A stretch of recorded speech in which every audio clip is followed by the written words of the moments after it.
Hello everyone, I am MANO Scaling, and I am here to help you today. I know you use this video to fall asleep, so before that, please like the video and subscribe to the channel, and also tell me where you are from and what time you are watching. Now get comfortable and relax.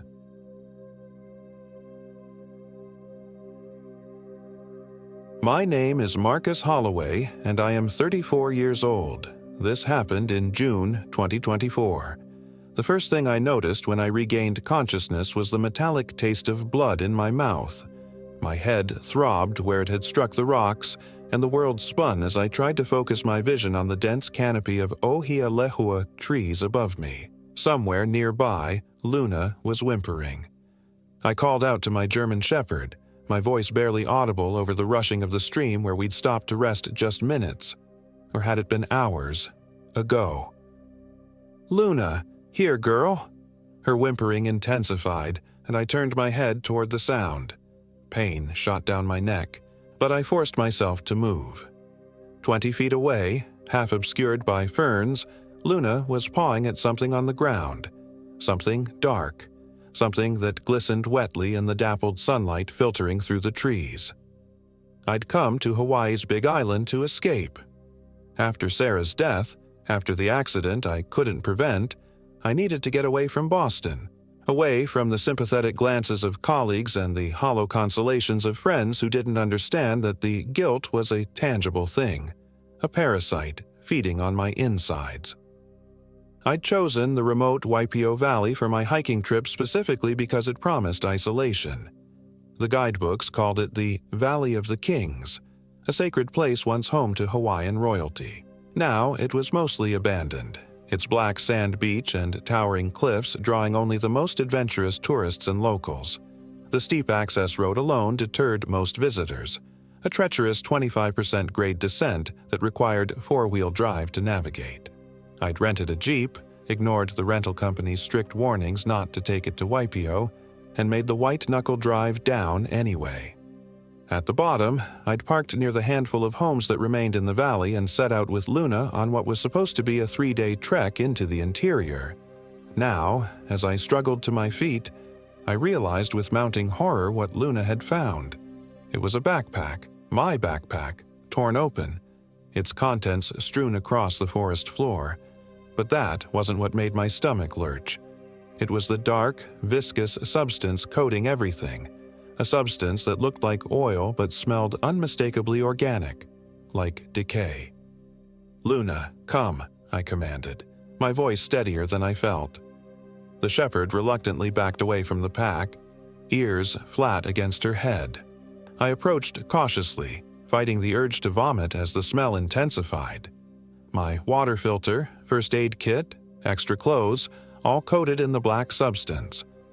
Only my satellite phone seemed untouched, sitting pristinely atop the mess. I reached for it with trembling fingers. The screen was cracked, but it powered on. No signal, of course. I'd expected that in the deep valley. I'd need to hike to higher ground to call for help. But help for what, exactly? I'd fallen, hit my head. My supplies were ruined by something. But I wasn't in immediate danger. Well, that's what I told myself as I salvaged what I could from the pack. That's what I repeated like a mantra as Luna and I continued along the trail, heading deeper into the valley rather than back towards civilization. I'd planned this trip for months. I wasn't going to let a minor setback ruin it. The Waipio Valley interior was even more beautiful than the guidebooks had promised. Towering waterfalls cascaded down verdant cliff faces. The trail wound through groves of mango and guava trees, past ancient stone platforms that once served as foundations for Hawaiian temples. Under different circumstances, I would have been awestruck. But as the afternoon wore on, an uneasiness settled over me. It was subtle at first, the feeling of being watched from the dense underbrush, the strange silence that fell periodically when even the constant buzz of insects would cease, as if the forest itself were holding its breath. The way Luna would sometimes stop abruptly, hackles raised, staring into the shadows between the trees. By the time we reached the small clearing where I'd planned to make camp, the sun was setting, painting the valley walls in hues of orange and purple. I quickly set up my tent, grateful that it had been in a separate compartment of my pack and had escaped the black contamination. As darkness fell, I built a small fire and fed Luna the last of her unsoiled kibble. My own dinner was a granola bar, one of the few food items I'd been able to save. As I chewed the tasteless oats, I tried to rationalize what had happened to my supplies. Some kind of fungus, perhaps. Or an oil seep from the volcanic soil. There were natural explanations. There had to be. That night, I dreamt of Sarah. Not the Sarah from the last days in the hospital, wasted and unrecognizable from the cancer that consumed her from the inside out. This was Sarah from before, vibrant and laughing, her dark hair wild in the wind as we hiked the Appalachian Trail. But in the dream, her laughter gradually changed, becoming deeper, more guttural, and when she turned to look at me, her eyes were solid black, reflecting nothing. I awoke with a start, drenched in sweat despite the cool night air. The fire had died to embers. Luna was on her feet, a low growl rumbling in her chest as she faced the dark forest beyond our campsite. "What is it, girl?" I whispered, reaching for my flashlight. The beam cut through the darkness, illuminating nothing but trees and undergrowth. Yet Luna continued to growl, her eyes fixed on something I couldn't see. That's when I heard it. A soft, rhythmic clicking sound like stone tapping against stone. It seemed to come from everywhere and nowhere at once. I swept the flashlight beam in a wide arc, heart hammering against my ribs. The clicking stopped.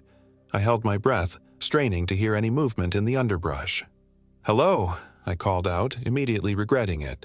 My voice sounded small and vulnerable in the vast darkness. For several long moments, there was only silence. Then, from somewhere much closer than before, the clicking resumed.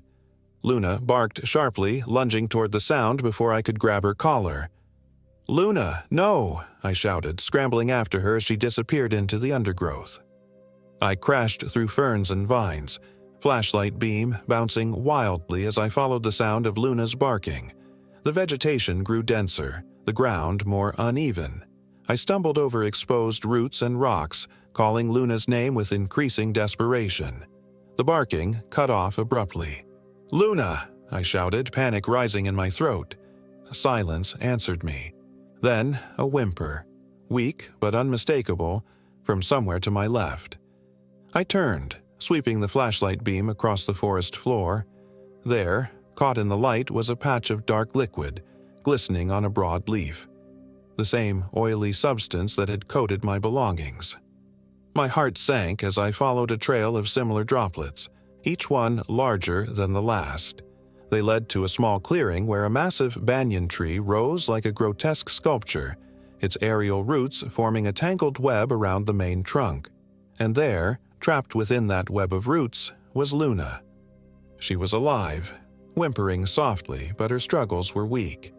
The black substance covered much of her fur, seeming to pin her against the tree as effectively as any restraint. "Hold on, girl," I said, trying to keep my voice calm as I approached.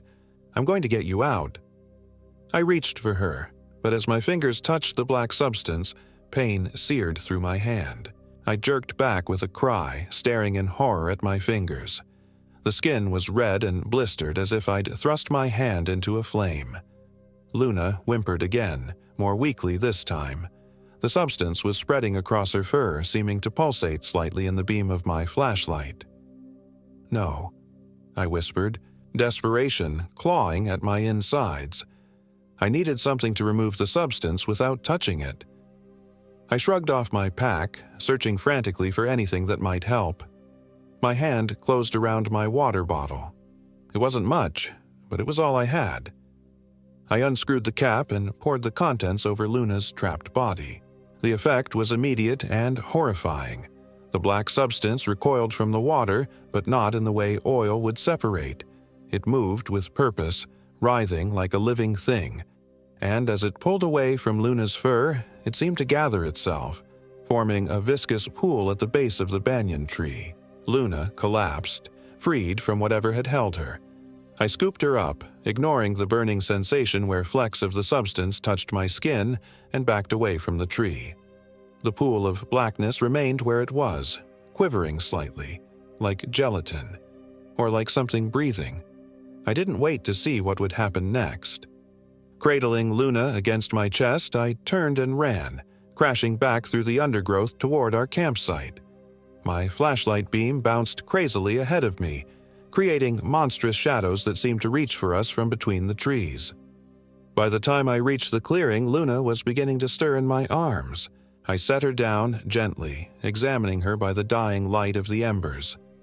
The black substance had left angry red welts on her skin where her fur had been burned away. She whimpered as I gently probed the injuries, but nothing seemed life-threatening.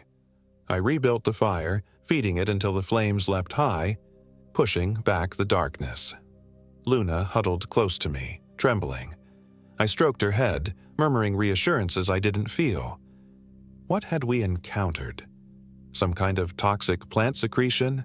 A chemical spill in this supposedly pristine wilderness? Neither explanation seemed adequate for what I'd witnessed. The way the substance had moved had seemed to trap Luna deliberately. Sleep was out of the question. I kept the fire blazing all night, starting at every sound from the surrounding forest. The clicking never returned, but twice I heard something large moving through the undergrowth just beyond the circle of firelight. Each time, Luna growled low in her throat, pressing herself against my side. Dawn arrived with a thick mist that clung to the valley floor, reducing visibility to a few yards in any direction.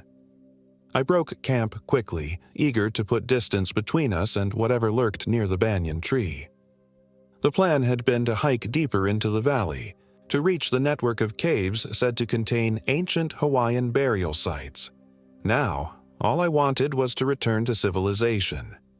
But as I shouldered my pack and studied my trail map, a cold realization dawned on me. In my panicked flight through the forest the night before, I had become disoriented. The landmarks around our campsite didn't match any location on my map. We were lost. The logical course of action would have been to retrace our steps to the banyan tree, then try to find our original trail from there. But the thought of returning to that place sent a chill down my spine. Instead, I made what would prove to be a fatal mistake. I decided to head for higher ground, hoping to get above the mist and perhaps find a vantage point from which I could reorient myself. Luna seemed to have recovered somewhat from her ordeal, though several patches of her fur were missing, revealing the reddened skin beneath. She moved with determination at my side as we began to climb the steep valley wall. The going was brutal. There was no trail here, just a near-vertical ascent through dense vegetation that tore at my clothes and skin. Vines as thick as my wrist created natural handholds, but for every few feet gained, we seemed to slide back one. The mist thinned as we climbed but never fully dissipated, creating a disorienting haze through which the sun appeared as nothing more than a diffuse glow. By midday, my muscles screamed for rest. We paused on a relatively flat outcropping, where I shared a protein bar with Luna and took stock of our situation. We'd climbed perhaps a third of the way up the valley wall, not enough to see over the rim, but high enough that I could make out the general layout of the valley floor below. That's when I noticed the structures. From our elevated position, they were clearly visible despite the mist. A cluster of stone platforms similar to the ancient temples I'd passed the day before, but much larger and arranged in a distinct pattern. They formed a perfect circle around what appeared to be a larger central structure. None of this had been on my trail map. As I stared, trying to reconcile this discovery with what I knew of the valley's mapped features, something moved between the structures, something large. I fumbled for my binoculars, training them on the circle of temples. For a moment, I saw nothing but stone and mist. Then a figure emerged from behind the central platform. Even from this distance, something about its movements seemed wrong, jerky and uncoordinated, as if its limbs bent in ways a human's shouldn't. The figure paused, then tilted its head back, seeming to look directly up at our position on the cliff face. I couldn't make out facial features through the binoculars, just a pale oval where a head should be. A sound drifted up from below, that same rhythmic clicking I'd heard in the night. Luna growled, backing away from the cliff edge. I lowered the binoculars with shaking hands. It was impossible for whatever was down there to have seen us from that distance, through the mist. Yet I couldn't shake the certainty that it was now aware of our presence. "Come on, girl," I whispered to Luna. "We need to move." We continued our ascent with renewed urgency. The cliff grew steeper, the handholds fewer. Several times, loose rocks gave way beneath my feet, sending small avalanches tumbling into the mist below. Each time, I glanced down, half expecting to see that figure scaling the cliff after us with inhuman speed. By late afternoon, we reached what appeared to be a cave entrance set into the cliff face. Exhausted, and with the light failing, I made the decision to take shelter there for the night. The cave wasn't deep, perhaps 20 feet from entrance to back wall, but it was dry and defensible. I could build a fire at the mouth, which would both provide warmth and discourage any nocturnal predators. As I gathered wood from the scrubby vegetation clinging to the cliff face, Luna explored the cave, her nails clicking on the stone floor.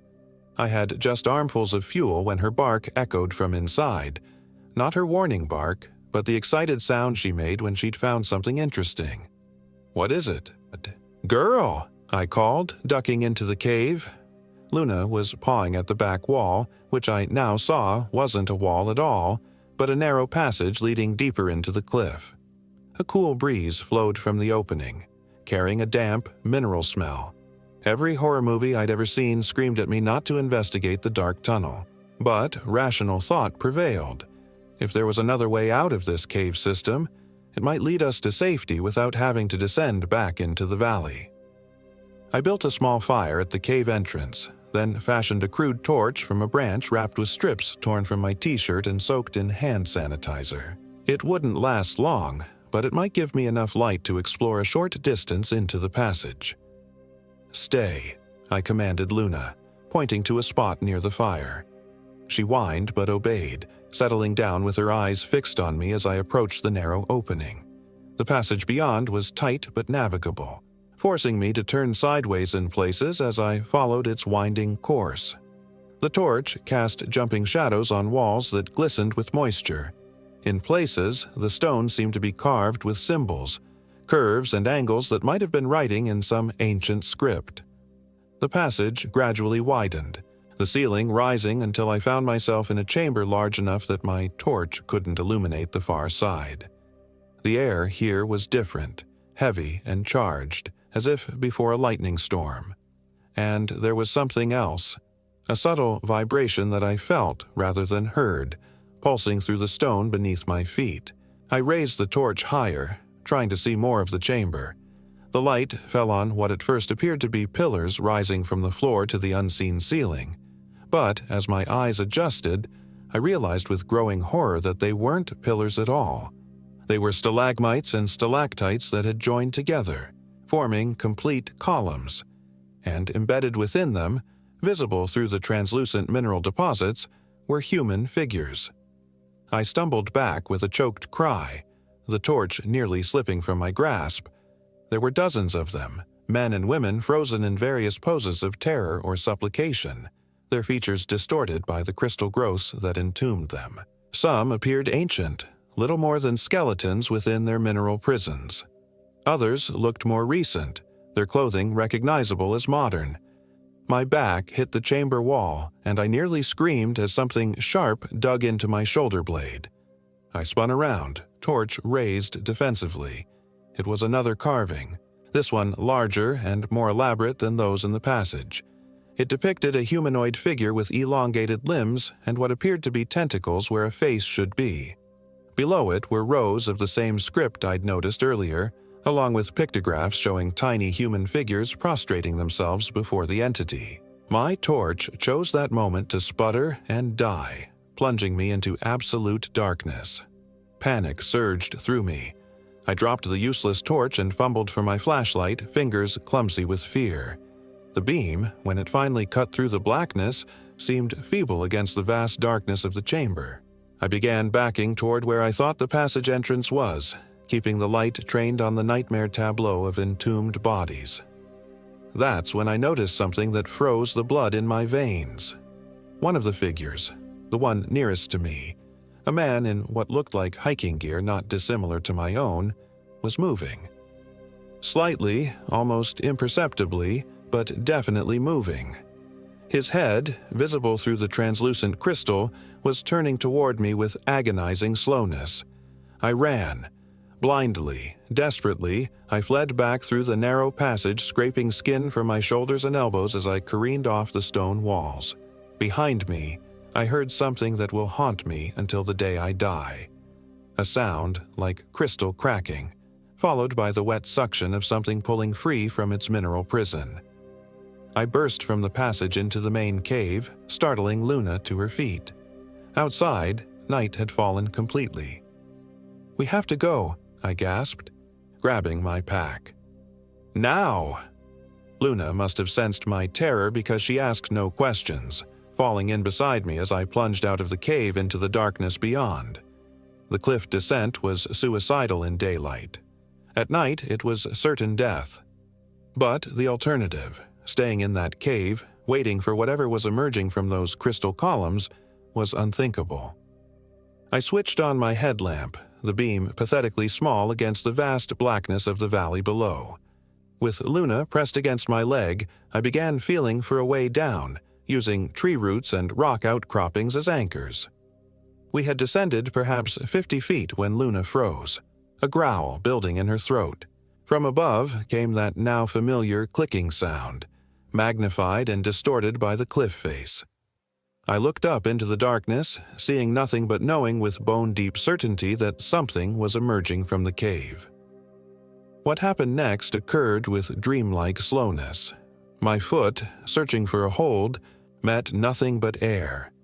My weight shifted, balance lost. Luna barked in alarm as I began to fall, my hands clawing desperately for purchase on the cliff face. I found none. The impact, when it came, was both better and worse than I'd expected. Better because I hit a slope rather than sheer cliff, breaking my fall somewhat. Worse because the slope was loose scree that immediately gave way beneath me, starting a small avalanche that carried me helplessly downward in a chaos of dust and stones. I don't know how far I fell. Long enough to accumulate dozens of cuts and bruises, long enough for terror to give way to a kind of fatalistic acceptance. When I finally came to rest at the bottom of the scree slope, it took me several moments to realize I was still alive. Luna's frantic barking reached me from somewhere above. She had avoided my fate, apparently finding a safer way down the cliff. I called out weakly to her, relieved beyond words when her dark shape appeared, picking its way carefully down to where I lay. She licked my face frantically as I struggled to sit up, taking inventory of my injuries. Nothing seemed broken, though my left ankle protested sharply when I tried to put weight on it. My pack was gone, lost somewhere in the fall. With it went my water, my first aid kit, my satellite phone. As Luna and I sat there in the darkness at the base of the cliff, I became aware of our surroundings for the first time. We had landed in what appeared to be a graveyard of massive boulders, fallen from the cliff face over countless years. They created a labyrinth of stone, with passages and dead ends formed by their chaotic arrangement. And somewhere in that labyrinth, I could hear the clicking. It was closer now, more insistent, no longer rhythmic but frantic, excited, hunting. I struggled to my feet, gritting my teeth against the pain in my ankle. "Come on," I whispered to Luna, limping toward what looked like a gap between two towering boulders. We entered the stone maze, my headlamp casting bizarre shadows as we navigated its twisting passages. Every few steps I stopped to listen, trying to determine which direction the clicking was coming from. It seemed to be everywhere at once, echoing off the stone walls around us. Luna was pressed so tightly against my leg that I nearly tripped over her several times. Her hackles were raised, a continuous low growl rumbling in her chest. We rounded a corner and came face to face with another hiker. I nearly cried out in relief. He was a young man, perhaps in his early 20s, with a scraggly beard and wide, frightened eyes. His clothes were torn and dirty, but he was unmistakably human. "Thank God," I breathed. "Are you lost, too? We need to get out of this valley." The man didn't respond. He just stared at me, his eyes unblinking in the beam of my headlamp. Luna's growl deepened. She took a step back, tugging at my pant leg as if trying to pull me away. "Hey," I said, frowning at the man's lack of response. "Are you okay?" He opened his mouth as if to answer, but what emerged was not words. It was that same clicking sound, now recognizable as stone teeth chattering together. I stumbled backward as the man took a step toward us. In the beam of my headlamp, I could now see that his skin had an odd, glassy quality to it. And his movements were wrong, jerky and mechanical, like a marionette controlled by an unskilled puppeteer. "Luna, run!" I shouted, turning to flee the way we had come. We hadn't gone 3 steps when another figure blocked our path. A woman, this time, with the same glassy skin and unblinking eyes. She too began to click her teeth together in that horrifying rhythm. We were trapped. I looked frantically for another way out, spotting a narrow gap between 2 boulders to our left. Without hesitation, I dove for it, pulling Luna with me. The opening was tight, forcing me to turn sideways to squeeze through. Behind us, I could hear the clicking growing louder, more frenzied. The gap opened into another passage, this one so narrow that my shoulders scraped both walls. We hurried forward, my ankles screaming in protest with each step. The passage twisted and turned, branching occasionally. I chose directions at random, focused only on putting distance between us and our pursuers. After what felt like hours, but was probably only minutes, the passage widened into a small clearing among the boulders. In the center stood a stone structure, another of the temple platforms I'd seen from above, though this one was smaller, falling into ruin. As my headlamp played across its weathered surface, I saw more of the carvings like those in the cave. The same elongated figure with tentacles for a face. The same script in neat, precise rows. The clicking sound echoed all around us now, coming from multiple directions at once. They had us surrounded. With nowhere left to run, I backed up against the ancient platform, Luna growling at my side. The first of our pursuers appeared at the edge of the clearing, the young man with the glassy skin. He was followed by the woman, then others. They emerged from between the boulders like a nightmare procession, 6 in total, each with that same blank stare and crystalline complexion. They formed a semicircle around us, cutting off any escape. Then, as one, they began to advance. I searched desperately for a weapon, finding nothing but loose stones at my feet. I grabbed the largest, prepared to fight despite the futility.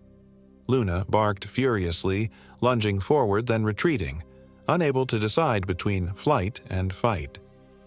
The crystal people were just steps away when a new sound cut through the night. A deep, resonant chant in a language I didn't recognize. The effect on our pursuers was immediate.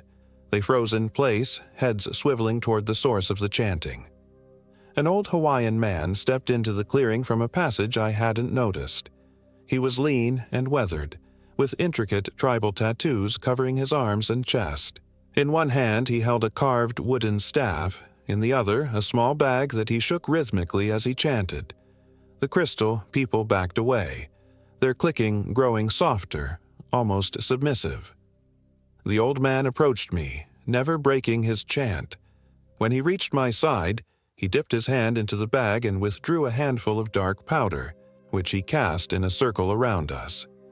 The crystal people retreated further, disappearing one by one back into the passages between the boulders. Only when the last of them had vanished did the old man fall silent. "You shouldn't be here, Haley," he said, his voice surprisingly strong for his apparent age. "This place is kapu, forbidden." I got lost," I stammered, still clutching my rock. "What were those things?" The old man studied me for a long moment as if deciding how much to tell me. The old ones called them Kapo Maka Anyani, the glass-eyed people. They serve something older than the islands themselves, something that sleeps beneath the valley." He gestured to the carvings on the stone platform. Our ancestors knew of it. They built this heiau, this temple, to keep it sleeping, to placate it with offerings. "Human sacrifices," I whispered, remembering the entombed bodies in the cave. The old man nodded grimly. "In the old days, yes. But for generations, the kahunas, our priests, used other methods, rituals, boundaries." He looked around at the stone maze. This valley was declared kapu. None were to enter, but then came the Hales with their churches and laws. The old ways were forgotten. He turned his gaze back to me, his eyes hard in the beam of my headlamp. "Now it stirs in its sleep. Its servants grow stronger, the boundaries weaken." "The black substance," I said, the pieces falling into place. "The one that attacked my dog. That's—" "It's blood," the old man confirmed. "When it dreams, it bleeds. The blood seeks out the living, changes them." He gestured in the direction the crystal people had gone. "Those were hikers, like you, hunters, tourists, changed by the blood, made into servants." A chill ran down my spine as I remembered the backpack coated in the substance. How close had I come to that fate?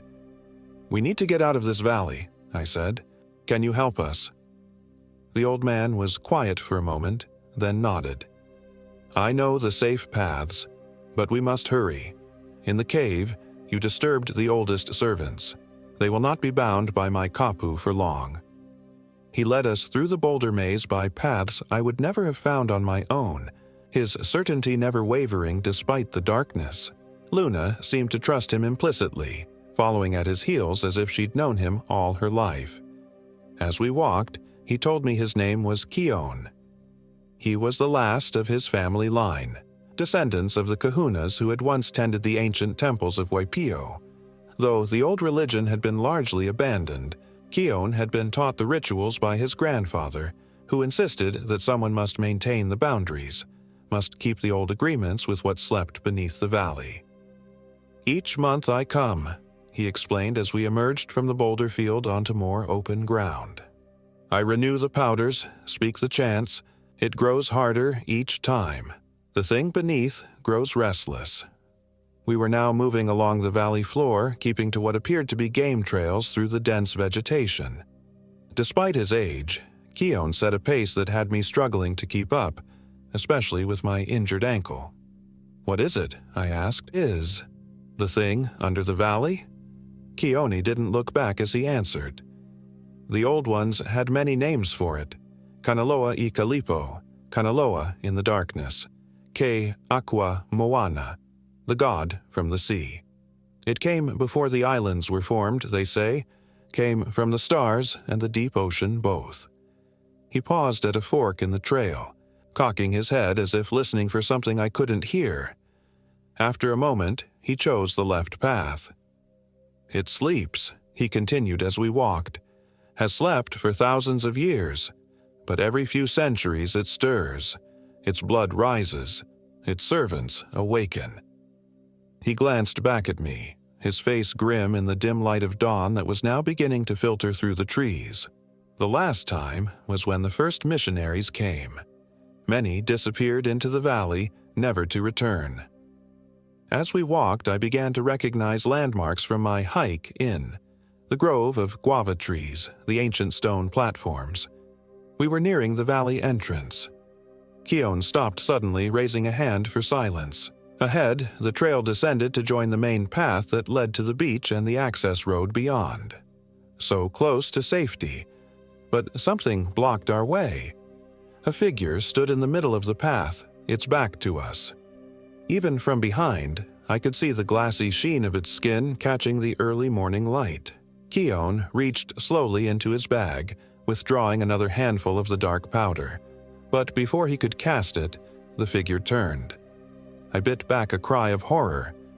It was the young man we'd first encountered in the boulder maze, but he had changed. The transformation that had begun with his skin had progressed much further. His entire body now had the appearance of crystal, translucent in places, revealing the suggestion of organs beneath. But most horrifying was his face. Where eyes, nose, and mouth should have been, writhing tentacles now protruded, twisting and coiling with apparent life of their own. Keon began his chant, throwing the powder in a wide arc before us. The crystalline horror paused, its tentacles quivering. For a moment, I thought Keon's ritual would work again. Then the creature let out a high, keening wail that seemed to vibrate the very air around us. It charged forward, moving with impossible speed for something so apparently rigid. "Run!" Keon shouted, pushing me roughly to one side as he stood his ground, staff raised.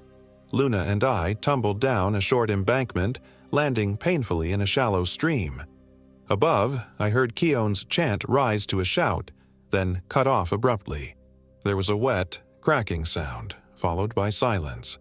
I knew without looking that Keon was dead. Whatever ancient knowledge he had carried, whatever rituals had kept the horror at bay for generations, they had died with him. Luna whimpered, pressing against me in the stream bed. I wrapped my arms around her, my mind racing. We were so close to the valley entrance. If we could just reach the jeep. I peered cautiously over the embankment. The trail above was empty. No sign of Keon or the crystal horror. Moving as quietly as I could, I climbed back up to the trail, helping Luna scramble up beside me. The morning mist was beginning to burn off, visibility improving by the minute. In the distance, I could make out the black sand beach that marked the valley's entrance. We moved forward cautiously, every sense straining for signs of danger. The forest around us seemed unnaturally quiet. No bird calls, no insect buzz. Just the soft sound of our own movement and the distant crash of surf on the beach. We had nearly reached the main trail when I saw it, a splash of red against the green undergrowth. Keon's body lay crumpled at the base of a tree, his chest a ruined cavity of broken ribs and crystalline growths that had already begun to form within the wound.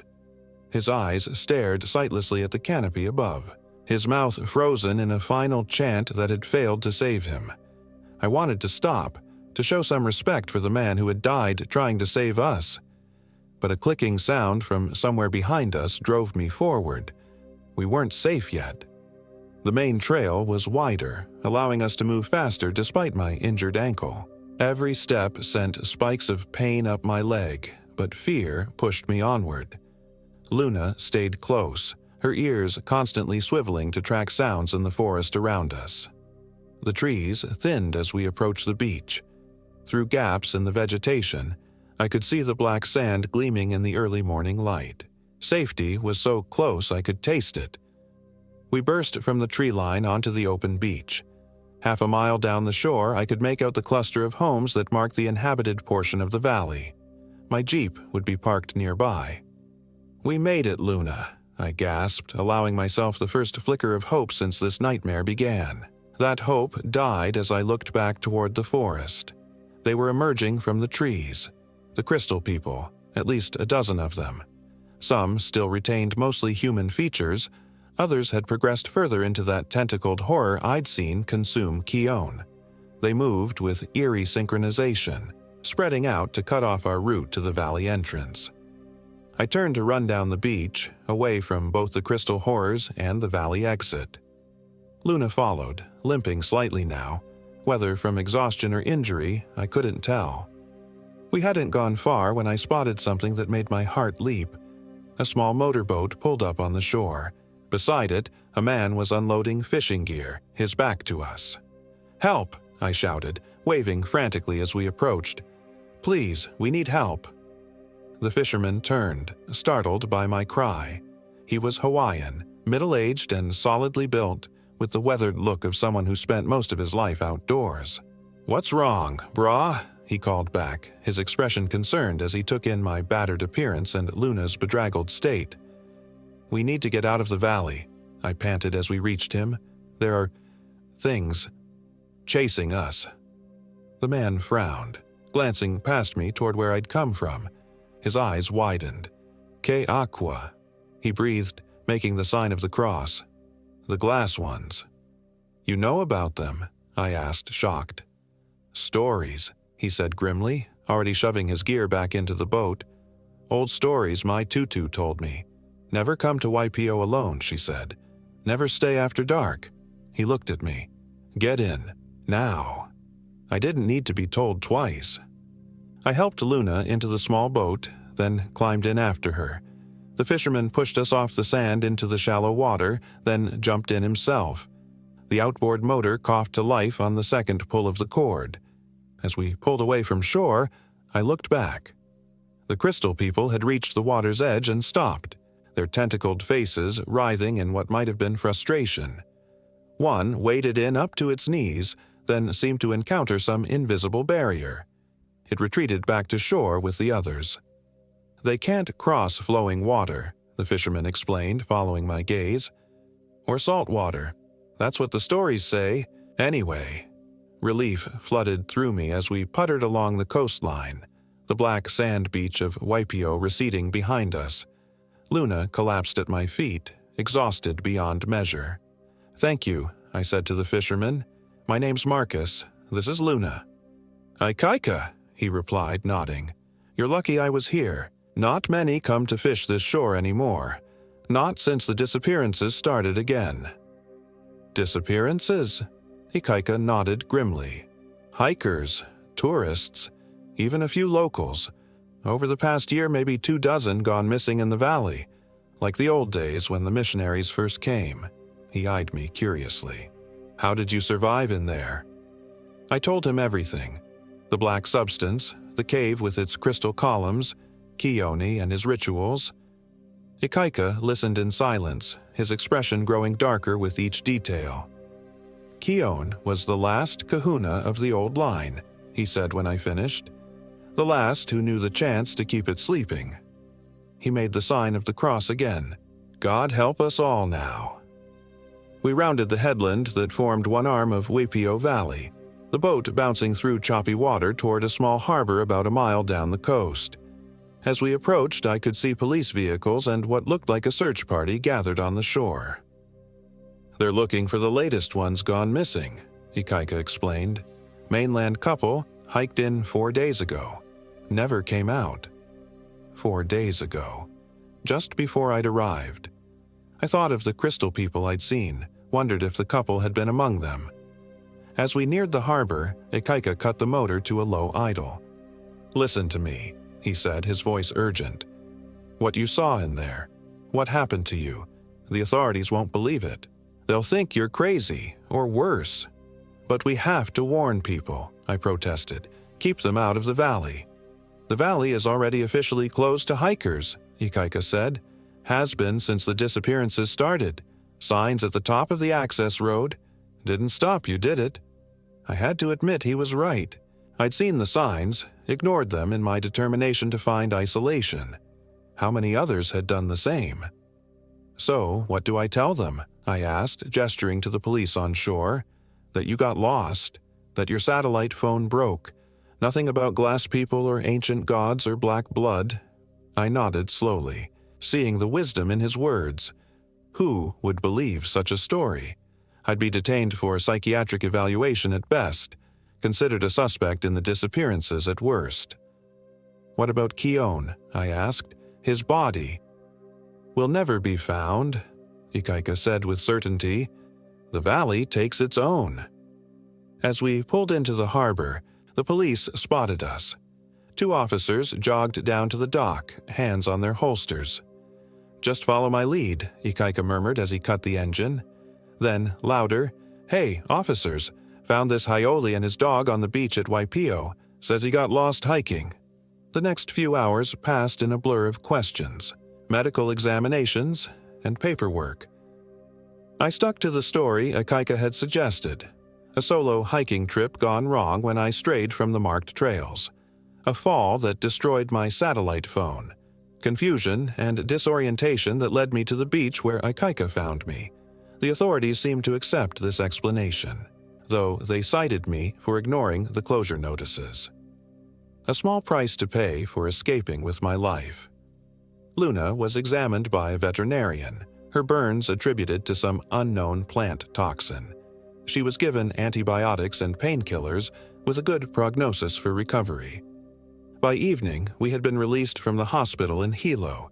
Ikaika, who had stayed through the whole ordeal, offered us a place to stay until we could arrange flights back to the mainland. "My sister runs a small guest house in Waimea," he explained as he drove us in his battered pickup truck. Nothing fancy, but clean and quiet. I stared out the window as we drove, watching the lush Hawaiian landscape roll by.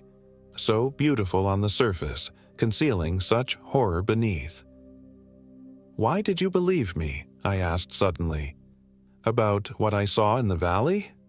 Ikaika was quiet for a long moment before answering. "Because my grandfather disappeared there when I was a boy. He went in to lay flowers at our ancestral burial cave. Never came out." He gripped the steering wheel tighter. "A week later, my mother saw him standing at the edge of our property. But it wasn't him, not really. His skin shone like glass in the moonlight. His mouth made clicking sounds instead of words." A chill ran down my spine. "What happened?" My mother recognized what he had become. She knew the old stories. She threw salt across the property line and said the Lord's Prayer backward. A ghost of a smile crossed his face. Not traditional Hawaiian kapu, but it worked. The thing that looked like my grandfather never returned. We lapsed into silence after that, each lost in our own thoughts. Luna slept in the back seat, twitching occasionally as if chasing something in her dreams. 2 days later, Luna and I boarded a flight back to Boston. The burns on her skin were already healing, though the fur might never grow back completely in those patches. My own injuries were superficial. Cuts, bruises, a mild sprain to my ankle. Physically, we would recover, but some wounds go deeper than flesh. In the months since our return, I've researched everything I could find about Waipio Valley and its history, about the ancient Hawaiian gods and the things that came before them, about disappearances in the area dating back to the first European contact. What I've found has only deepened my fear. The pattern is clear. Every few generations, people begin to vanish in the valley. The disappearances continue for a year or two, then stop, until the next cycle. With Keone dead, there is no one left who knows the rituals that kept the thing beneath the valley sleeping. How long before its blood rises again, before its servants become numerous enough to venture beyond the valley's boundaries? I've tried to warn people. I've posted anonymously on travel forums, cautioning hikers against visiting Waipio. I've sent letters to the Hawaiian Parks Department, inventing environmental concerns that might lead to a more permanent closure of the area. But in my darkest moments, I know it's not enough. The thing beneath Waipio is ancient beyond imagining, patient, inevitable. And now, without Keone's rituals to bind it, it is stirring. Sometimes when I dream, I see the crystal people emerging from the valley, spreading across the island. I see the black blood seeping into streams and rivers, contaminating the water supply. I see tentacled horrors rising from the sea to reclaim the land. And sometimes, worst of all, I dream of Luna, of black veins spreading beneath her fur, of her eyes turning glassy and reflective, of her teeth clicking together in that rhythmic, horrifying sound. On those nights, I wake screaming, my hands flying to my own face, half expecting to feel tentacles where my mouth should be. Luna leaps up beside me, very much herself, licking my face to comfort me. For now, we are safe. For now, we are unchanged. But I know that what sleeps beneath Waipio Valley is awakening. And when it fully rouses from its ancient slumber, nowhere will be safe. I've started having nosebleeds, just minor ones at first, hardly worth noting. But last week, as I wiped away the blood, I noticed something strange. In certain lights, it seems to have an oily, black sheen. I haven't told anyone. What would be the point? There's nothing they could do, nothing anyone can do. So I write this account as both warning and confession. If you're reading this, stay away from Waipio Valley. And if you see someone with glassy skin and clicking teeth, run. Run as far and as fast as you can. because the ancient thing beneath the valley is hungry after its long sleep, and its servants are coming.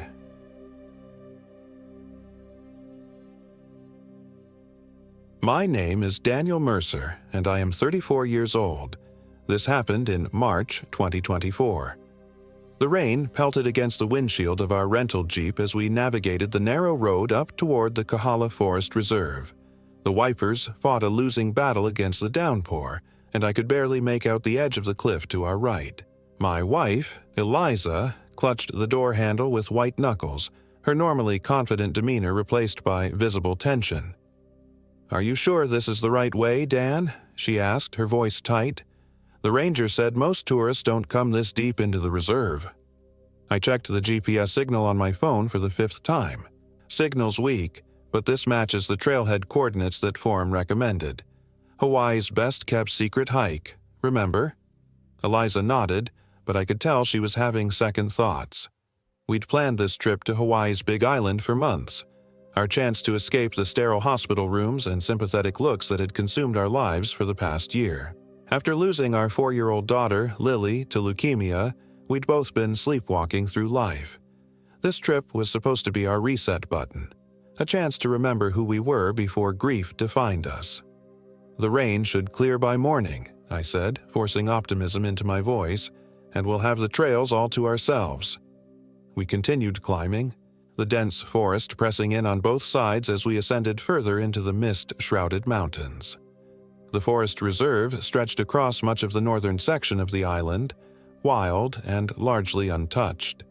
The ranger at the visitor center had raised her eyebrows when I mentioned our destination, suggesting the more popular Pololu Valley Trail instead. But I'd been adamant. We needed isolation, space to heal. The unpaved road ended at a small clearing, no other vehicles in sight. I killed the engine, and silence descended, broken only by the steady drumming of rain on the roof. "Home, sweet home," I said, attempting a smile that didn't quite reach my eyes. We unloaded quickly, setting up our tent under a stand of towering ohia trees. By the time we'd secured our rainfly and organized our gear, darkness had fallen completely. The forest around us came alive with unfamiliar sounds, clicking insects, rustling vegetation, and occasionally something larger moving through the undergrowth. Eliza got our small camp stove running, and we huddled together under our rainfly extension, eating rehydrated pasta that tasted like wet cardboard. The headlamps created a small bubble of light, beyond which the forest pressed like a living wall of darkness. "I heard something weird on the ranger's radio when we checked in," Eliza said, breaking our comfortable silence. "Something about a missing hiker in this area." I paused mid-bite. "Recent? Last week, I think. They didn't seem too concerned, though." She shrugged. "Probably just someone who wandered off trail and found their way back to civilization on their own." I nodded, though the information sent an unexpected chill through me. This forest is massive. Easy to get turned around if you're not paying attention. After dinner, we crawled into our tent, the exhaustion of travel finally catching up to us. Eliza fell asleep almost immediately, but I lay awake, listening to the foreign symphony of the Hawaiian night forest. Something about the ranger's reluctance to direct us here nagged at me. We'd been to many remote locations before. It was our thing, even before Lily got sick, but usually park staff were eager to share hidden gems with experienced hikers. I must have dozed off eventually because I woke with a start to absolute silence. The rain had stopped, and so had the insects. I checked my watch, 3:17 a.m., the witching hour. I'd never been superstitious, but the complete absence of sound felt wrong. Unnatural. That's when I heard it. A child's laughter, distant but clear. My heart seized. For a moment, still half asleep, I thought it was Lily. Then reality crashed back, and I sat up, fully alert. Eliza stirred beside me. "What is it?" she mumbled. "I heard a child laughing," I whispered. Eliza was instantly awake. "What? Where?" "Outside, in the forest." She reached for her headlamp. "That's impossible. We're miles from any campground or trail." We listened together, but the sound didn't repeat. Instead, the normal forest sounds gradually returned. The gentle patter of water droplets falling from leaves, insects resuming their chorus. "Maybe it was just a dream," I said, not believing it myself. Eliza's face was pale in the dim light. "Maybe." But we both knew better. After Lily died, we'd both experienced grief hallucinations. The sound of her voice calling from another room. The sensation of her small hand slipping into ours. Our therapist had called it normal, part of the process. Neither of us slept much after that. When dawn finally broke, we emerged from our tent to find the forest transformed. The rain had cleared, revealing a lush paradise of emerald green foliage dripping with moisture. Sunlight filtered through the canopy, creating dappled patterns on the forest floor. Birdsong filled the air. "It's beautiful," Eliza whispered, and for the first time in months, I saw genuine wonder in her eyes. We ate a quick breakfast and packed our day packs for our planned hike, the mysterious Waipo'o Falls trail that I'd read about on an obscure hiking forum. According to the post, it led to a series of cascading waterfalls that few tourists ever discovered, hidden deep within the reserve. "The trailhead should be just past that grove of trees," I said, consulting the rough map I'd sketched from the forum description. We set off, following what appeared to be a game trail rather than an official park route. The vegetation grew thicker as we proceeded, forcing us to push through ferns and vines that seemed determined to reclaim the narrow path. "Are you sure this is it?" Eliza asked after an hour of increasingly difficult hiking. "It doesn't look like anyone's been through here in months." I was beginning to have doubts myself, but I pressed on. "The post said it's not well traveled. That's what makes it special." The trail gradually inclined upward, and the forest began to change character. The diverse vegetation gave way to a more uniform stand of twisted, ancient-looking trees. The air grew noticeably cooler, and mist began to swirl around our ankles. "Dan, look at this," Eliza called, pointing to a tree trunk beside the trail. I approached and saw what had caught her attention. A series of strange symbols carved into the bark. They looked old, the edges of the cuts weathered and partially grown over. The pattern reminded me of the petroglyphs we'd seen in pictures of ancient Hawaiian archaeological sites. "I don't remember reading about any cultural sites in this area," I said, running my fingers over the carvings. "Maybe we should turn back," Eliza suggested, her voice uncertain. "If this is a sacred place—" "We're not disturbing anything," I assured her. "We're just passing through. Besides, I think I can hear water ahead. We must be getting close to the falls." Reluctantly, she followed as I pushed forward. The sound of running water grew louder, and soon we emerged into a small clearing.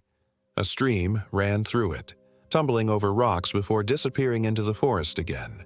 But there were no magnificent waterfalls, just this modest creek. "This can't be right," I muttered, pulling out my phone. No signal, as expected. Eliza wandered toward the stream. "Dan, there's something here." I joined her at the water's edge and saw what she'd found. A backpack, partially submerged in the stream and wedged between two rocks. It was weathered and dirty, but clearly hadn't been there for very long. A few months at most. With a growing sense of unease, I waded into the cold water and retrieved it. The backpack was heavy, waterlogged but still intact.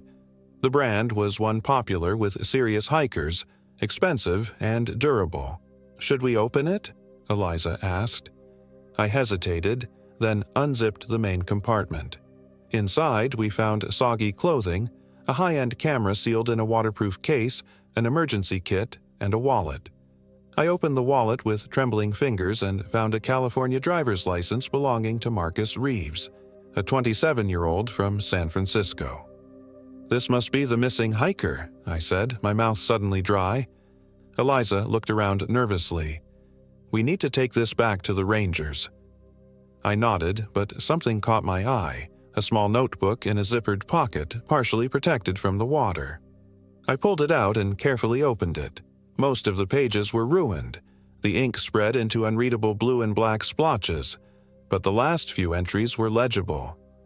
"Listen to this," I said, reading aloud. "March 15th. Made camp near the old trail marker. Keep hearing strange sounds at night, like someone walking around my tent, but nothing's there when I look." March the 16th. Found strange symbols carved into trees. Local mythology mentions Namaka, a spirit who lures travelers to their death in these mountains. Just old stories. March 17th. Someone or something followed me all day. Caught glimpses through the trees. Child-sized, but moved wrong. Too fast. When I called out, it laughed. The final entry was just 4 words. Scrawled frantically, "She's not a child." A cold dread settled in my stomach. The laughter I'd heard last night. Child-sized, but moved wrong. "We're leaving," Eliza said firmly, already backing away from the stream. "Now." I didn't argue. We shoved Marcus's belongings back into his pack and I strapped it to mine. As we turned to retrace our steps, a sound stopped us cold. The same laughter I'd heard in the night, but closer now, coming from the far side of the clearing. We both turned slowly. At first, I saw nothing among the dense foliage. Then, movement. A small figure stepped out from behind a massive fern. A little girl, perhaps 5 or 6 years old, with long black hair and a simple white dress.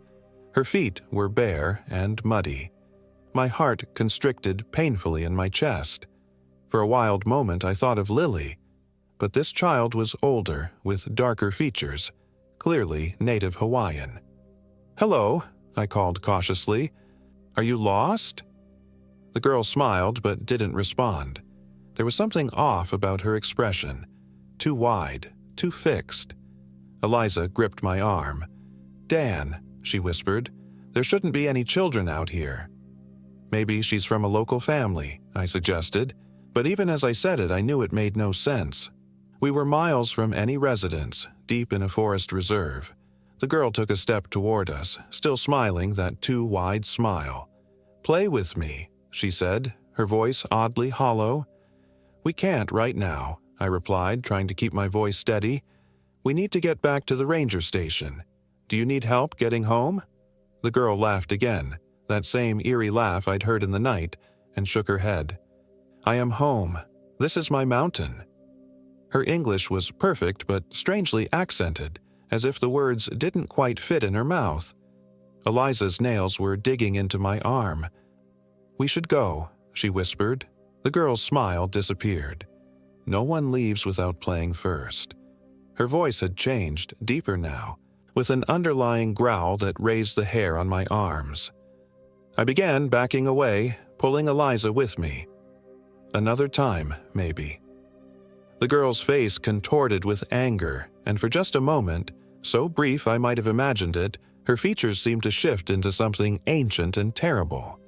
Then she was just a child again, but her eyes burned with an intelligence far older than her apparent years.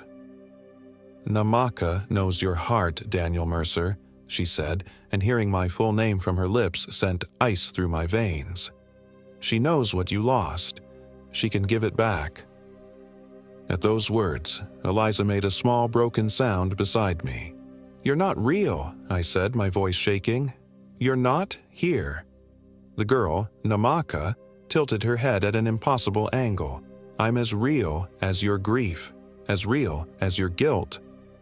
Guilt. The word hit me like a physical blow, because beneath all the pain of losing Lily was the crushing guilt that I hadn't done enough, that I'd missed some early sign of her illness, that I'd worked too many hours at the architectural firm instead of spending time with my daughter while she was healthy. "Dan, don't listen," Eliza whispered urgently. "We need to go.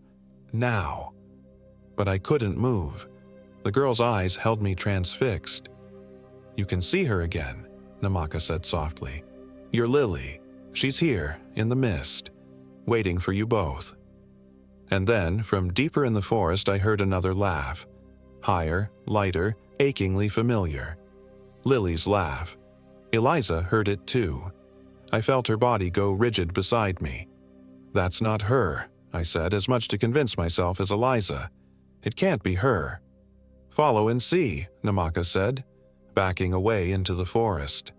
"She misses her mommy and daddy." Then she turned and ran, disappearing into the mist that had begun to thicken around us. "Dan," Eliza's voice broke on my name. "What if—" "It's not her," I said firmly, gripping Eliza's shoulders. "It's playing with our minds, using our grief against us." Another laugh echoed through the trees, followed by a child's voice calling, "Mommy, Daddy, come find me." Eliza's eyes filled with tears. "It sounds just like her." I had to be the strong one now. "We're going back to camp, and then we're getting out of these mountains." I practically dragged Eliza back the way we'd come, but nothing looked familiar. The trail we'd followed had vanished, replaced by an impenetrable wall of vegetation no matter which direction we turned. The mist continued to thicken until visibility was reduced to a few feet in any direction. "This isn't possible," I muttered, checking my compass. The needle spun wildly, settling on a direction and then jumping to another a moment later. "We're lost," Eliza said flatly. I checked my watch. Somehow hours had passed since our encounter with the girl. It was already late afternoon, though the mist made it difficult to judge the quality of light. "We need to find shelter before dark," I decided. "Tomorrow we'll head downhill. We'll eventually hit a road or trail." As if in response to my words, the mist parted slightly, revealing a small cabin about 50 yards away. It hadn't been there a moment before. I was certain of it. "Dan," Eliza whispered, "where did that come from?" I shook my head, speechless. The cabin looked ancient, built of rough-hewn logs darkened by age and weather. A thin plume of smoke rose from its stone chimney. "Someone's there," Eliza said. "They might help us." Every instinct screamed that we should stay away from the mysterious cabin, but the alternatives were grim. Night was approaching, the temperature was dropping, and the mist was turning into a light rain again. We had emergency bivy sacks in our packs, but spending a night exposed in these conditions would be miserable at best, dangerous at worst. "Let's check it out," I said reluctantly. But we stay together, and at the first sign of anything strange, we leave. Eliza nodded, her face pale but determined. We approached cautiously. As we drew closer, I could see that the cabin was even older than I'd first thought. The logs were rotting in places, and vines had begun to reclaim the structure, creeping up the walls and across the sagging roof. Yet light flickered through the single dirty window, and the smoke suggested recent habitation. I knocked on the door, half expecting no response. To my surprise, it swung open immediately. An old Hawaiian woman stood in the doorway, her dark eyes sharp in her deeply lined face. She was tiny, barely 5 feet tall, and looked to be in her 80s or even older. Her silver hair was pulled back in a severe bun, and she wore a simple dress that might have been fashionable decades ago. "Aloha," she said, her voice stronger than her frail appearance suggested. "I've been expecting you." Before I could respond to this unsettling greeting, she stepped back, gesturing for us to enter. "Come in before Namaka finds you again." The name sent a jolt through me. "You know about the forest spirit? Of course, everyone who lives in the shadow of Kohala knows of Namaka." She fixed me with a penetrating stare. Few survive meeting her.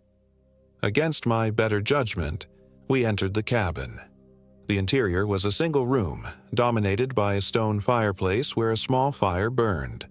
Bundles of dried herbs hung from the rafters, filling the air with an unfamiliar, spicy scent. A narrow bed occupied one corner, a rough wooden table and chairs another. The walls were decorated with intricate woven mats and carvings similar to the symbols we'd seen on the trees. "I am Leilani," the old woman said, closing the door behind us. "I've lived on this mountain for 60 years. "I'm Daniel, and this is my wife, Eliza," I replied. "We got lost hiking." Kailani smiled, revealing surprisingly white teeth. "Not lost, led. Namaka chose you the moment you entered her forest." Eliza stepped forward. "Why would she choose us? We're just tourists." "No," Leilani said, shaking her head slowly. "You carry great sadness, great loss. Namaka feeds on such emotions." I felt exposed, as if this stranger could see straight through to our broken hearts. "We lost our daughter," I admitted. "A year ago." Leilani nodded, unsurprised. "And now, Namaka offers to return her to you." "That thing out there is not offering us our daughter," I said fiercely. "It's playing some kind of sick game." "Yes and no," Leilani replied cryptically. She moved to the fire and stirred something in a pot hanging above the flames. "Namaka was once a mother herself, centuries ago. According to legend, her child was taken by foreigners who came to our islands. In her grief, she made a bargain with dark forces, gaining immortality to search for her lost Kiki, her child. But the power twisted her. Now she collects the souls of other lost children and the grieving parents who come looking for them." Eliza sank into one of the chairs. "The missing hiker, Marcus Reeves. Did she take him too?" Leilani nodded. "He came seeking his brother who disappeared on these trails. Namaka promised to reunite them." "And did she?" I asked, dreading the answer. "In a manner of speaking." Leilani ladled the steaming liquid from the pot into 2 rough wooden cups. "Drink. It will protect your minds from her influence." I sniffed the liquid suspiciously. It smelled like ginger and something else I couldn't identify. "It's not poison," Leilani said with a hint of amusement. "If I wished you harm, I would simply let Namaka have you." Reluctantly, we both drank. The liquid was bitter but not unpleasant, tasting of herbs and earth. "You can stay until morning," Leilani said. "My cabin is warded against her. But at dawn, you must leave this mountain and never return." "That won't be a problem," I assured her.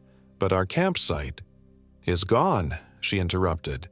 "Namaka has already claimed it. Whatever you left there is lost." I thought of our expensive gear with dismay, but knew it was a small price to pay for our safety. As night fell completely, the sounds outside the cabin changed. The normal forest noises were replaced by whispers and soft laughter that seemed to circle the small structure. Occasionally, something heavy bumped against the walls, making the whole cabin shudder. "Don't listen," Leilani warned when Lily's voice called out from the darkness, begging us to open the door. "It wears the voices of those you've lost, but it is not them." Eliza sat rigid in her chair, tears streaming silently down her face as our daughter's voice pleaded for us to let her in, saying she was cold and scared. I held Eliza's hand tightly. "It's not her," I repeated like a mantra. "It's not her." Hours passed this way, the psychological torture growing more intense as the night deepened. The voice changed tactics, no longer pleading but accusing. "Why did you let me die?" "Daddy?" Lily's voice asked, now angry and hurt. "You promised you'd always protect me." My teeth clenched so hard my jaw ached. Beside me, Eliza had gone from tears to a state of numb shock. Around midnight, the noises suddenly stopped. The silence was almost more unnerving than the voices had been. "She gathers her strength," Leilani said grimly. "The final assault comes soon." As if on cue, the fire in the hearth suddenly extinguished, plunging the cabin into darkness. The temperature dropped dramatically. Our breath fogged in the air. "She cannot enter," Leilani said, though there was a new tension in her voice. "The wards hold." A tremendous crash shook the cabin as something struck the roof. Dust and debris rained down from the rafters. "Dan!" Eliza cried out, clutching at me in the darkness. Another impact, this time against the door. The wooden bar across it cracked but held. "The wards weaken," Leilani said, her voice tight with concentration. She has never been this strong before. A third blow, and one of the small windows shattered, letting in a rush of cold air and mist. A child's arm reached through the broken glass, but wrong somehow, too long. the fingers tipped with curved claws instead of nails. Leilani began chanting in Hawaiian, her voice rising above the increasingly frenzied attacks on the cabin. The arm withdrew, but the assault on the structure intensified. The entire building shook with each impact. "What does she want?" I shouted over the noise. "You," Leilani replied between chants. "Both of you. Your grief gives her power. Your souls will feed her for years. And if she gets us?" Leilani's eyes gleamed in the darkness. "Your bodies will wander these mountains, luring other grieving parents to their deaths, while your souls remain trapped in her realm of mist." The door splintered further, and through the widening gaps I could see a small figure outside, the same girl from the forest, but transformed. Her limbs had elongated, her jaw distended to reveal rows of needle-like teeth. Only her eyes remained the same, ancient and full of malice. "Dan," Eliza whispered, "I can't—" She never finished her sentence. The wall behind her suddenly burst inward, and long, gnarled arms reached through, wrapping around her waist and yanking her backward with terrifying strength. I lunged for her, catching her hands just as she began to slip through the broken wall. For a moment, we were locked in a desperate tug-of-war with the unseen force outside. "Hold on!" I screamed, bracing my feet against the wall. Eliza's eyes were wide with terror. "It's pulling me apart!" Leilani appeared beside us, flinging something that looked like black sand at the arms holding Eliza. There was a shriek of pain from outside, and suddenly Eliza was free, collapsing against me as we both fell to the floor. "The wards fail," Leilani said urgently. "We must leave now." "Where can we go?" I asked, helping Eliza to her feet. Blood soaked the back of her jacket where the creature's claws had dug in. In answer, Leilani pressed a small carved stone into my palm. It was warm to the touch and covered in the same symbols we'd seen on the trees. "Follow the path the stone reveals," she instructed. "It will lead you down the mountain. Do not stop, do not look back, and whatever you hear, do not respond." "What about you?" Eliza asked. Leilani smiled sadly. "This is my home, my battle. I have fought Namaka for decades. One more night makes little difference." Before we could protest, she pushed us toward a back door I hadn't noticed before. "Go! Now!" Outside, the mist had solidified into an impenetrable wall around the cabin. As I held up the stone Leilani had given me, a faint blue light emanated from the carvings, illuminating a narrow path through the fog. We ran, following the ghostly blue trail as the sounds of destruction erupted behind us. Once, I glanced back to see the cabin engulfed in an unnatural green fire that burned despite the damp. A high, inhuman scream echoed through the night. Whether from Leilani or Namaka, I couldn't tell. "Don't look back," I reminded Eliza, pulling her forward.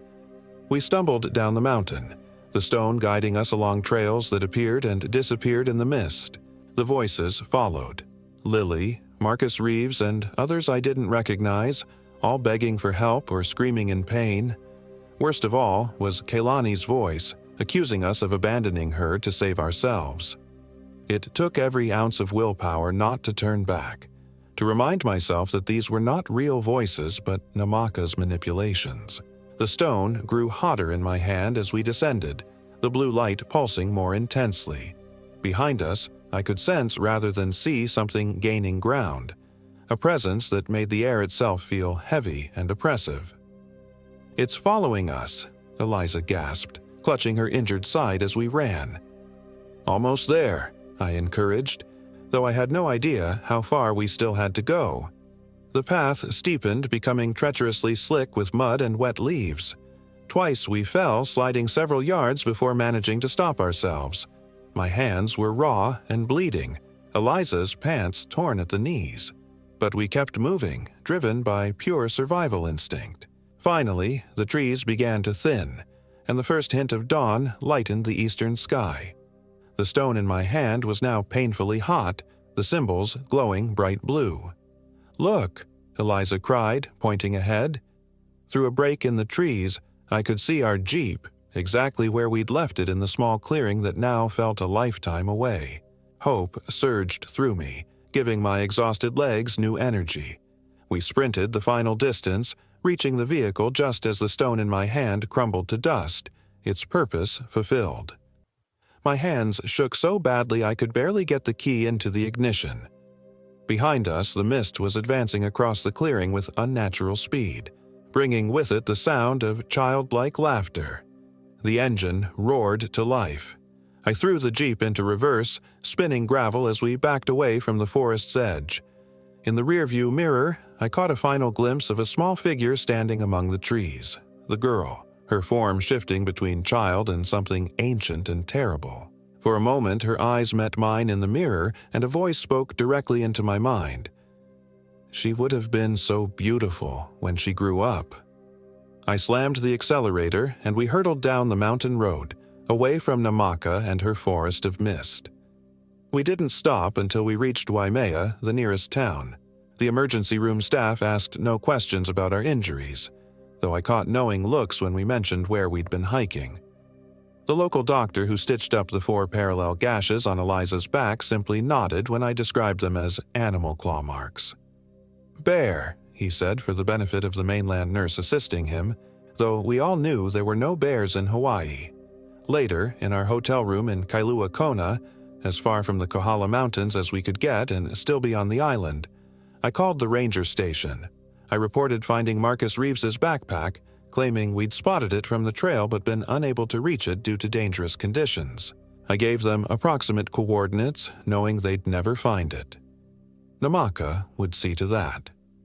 That night, as Eliza finally slept, sedated by the pills the doctor had prescribed, I sat on our hotel balcony watching the distant mountains. Even from here, I could see mist clinging to the peaks of Kohala, though the rest of the island was clear. My phone chimed with a new email notification. The sender was unfamiliar, but the subject line made my blood run cold. "Daddy, why did you leave me?" With trembling fingers, I opened it. There was no message, just an image attachment. Against all reason and self-preservation, I tapped to view it. The photo showed our campsite in the forest. The tent collapsed and our gear scattered. Standing among the wreckage was Lily, exactly as she had looked before she got sick, her blonde curls framing her smiling face, her blue eyes twinkling with mischief. She was holding something in her small hands. Eliza's favorite necklace, the one with Lily's birthstone that she never took off. The necklace that I suddenly realized was no longer around my wife's neck. As I stared in horror at the image, a text message appeared on my screen from an unknown number. "The mountain waits. She misses you both." I deleted the email and blocked the number, but I knew it wouldn't matter. Namaka had found us once. She would find us again. As long as we carried our grief, we would never truly escape her. In the distance, mist continued to swirl around the mountain peaks, and somewhere in that ancient forest, a child laughed.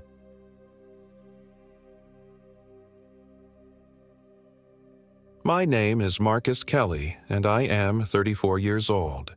This happened in June 2023. The first warning sign should have been the ranger's face. I'd seen a lot of expressions from park officials over my years of hiking: concern, annoyance, even indifference, but never genuine fear. "Koki State Park is beautiful this time of year," she said, her eyes not quite meeting mine as she handed me the trail map of Kauai's wilderness. "But please stick to the marked paths, especially around the Lau Trail section. People have been known to get turned around there." "I'm an experienced hiker," I replied, folding the map and tucking it into my backpack. 3 weeks of solitude is exactly what I need right now. That was partially true. What I really needed was escape. From the divorce papers sitting unsigned on my kitchen counter, from the empty bedroom where Emma's things used to be, from the suffocating silence of my apartment. 3 weeks in the Hawaiian wilderness seemed like the perfect remedy for a life that had splintered apart in less than a year. The ranger's expression softened slightly. "The trail shelters are marked on the map. stay in them at night. The forest changes after dark. I almost laughed at the melodrama, but caught myself. Cultural respect and all that. Instead, I nodded politely, thanked her, and headed toward the trailhead that would take me deep into one of Kauai's most remote wilderness areas. My first 3 days on the trail were uneventful and exactly what I needed. The humid air filled my lungs, the dense foliage created a natural isolation from the world's problems, and the physical exertion of climbing the island's rugged terrain exhausted me enough to sleep dreamlessly each night. I stayed in the designated shelters as advised, simple wooden structures with sleeping platforms and rainproof roofs. Each morning, I'd wake to birdsong, make instant coffee on my portable stove, check my supplies, and continue my journey deeper into the wilderness. On the 4th day, I reached the infamous Lau Trail section. From my map, I could see it curved around the Alakai Swamp and eventually connected to several other trails that would loop me back toward civilization by the end of my 3-week journey. The trail didn't look particularly threatening, just another path through the dense Hawaiian rainforest, but something about the way the ranger had mentioned it stuck with me. That night, I reached the Lau shelter just before sunset. It was more dilapidated than the previous ones, with moss growing over much of the exterior and water damage staining the wooden beams. Still, the roof was intact and the sleeping platform was dry. I set up my sleeping bag, prepared a dehydrated meal, and settled in for the night as darkness fell quickly over the forest. The rain started around midnight, not unusual for Kauai, especially in the interior rainforest regions. What was unusual was how it seemed to fall in patterns, almost like footsteps circling the shelter. Tap, tap, tap, pause. Tap, tap, tap, pause. As if something was walking around the perimeter. I told myself it was just water dripping from the canopy above in irregular patterns. The human mind looks for patterns everywhere. Basic psychology. But when the tapping stopped directly outside the open-sided shelter, replaced by what sounded distinctly like breathing, psychology didn't seem like a sufficient explanation. I reached for my flashlight, clicked it on, and pointed it toward the sound. Nothing. Just sheets of rain falling through the darkness. "Hello?" I called out, feeling slightly foolish. "Is someone there?" The forest answered with silence. Not the regular nighttime sounds of insects and nocturnal birds, but complete silence, as if everything was holding its breath. That's when I first heard it. A voice, barely louder than the rain, speaking in what I assumed was Hawaiian. The words were unintelligible to me, but the tone was clear. A warning, or perhaps a lament. It seemed to come from everywhere and nowhere at once. I spent the rest of that night with my back against the shelter wall, knife in one hand, flashlight in the other, listening to that voice fade in and out like a radio signal losing strength. When dawn finally broke, I was exhausted but alive, and, more importantly, alone. I seriously considered turning back. 4 days in, 4 days out, I could be back to civilization quickly. But what would I be going back to? Empty rooms and divorce papers? At least here, the threats were external, tangible things I could fight or flee from. I decided to continue forward. As I packed up my gear that morning, I noticed something strange. A small arrangement of ti leaves and black volcanic stones placed just at the entrance to the shelter. They hadn't been there the night before. I was certain of it. I'd set my boots exactly where this little collection now sat. Someone, or something, had approached while I dozed fitfully in the early morning light. I left it undisturbed and continued down the trail, an uncomfortable prickle running up my spine. The 5th day brought me deeper into the heart of the Alakai Swamp. The trail narrowed considerably here, sometimes barely visible among the dense vegetation. Several times I had to consult both my map and GPS to confirm I was still on the correct path. The air grew thicker, filled with the scent of decaying vegetation and stagnant water.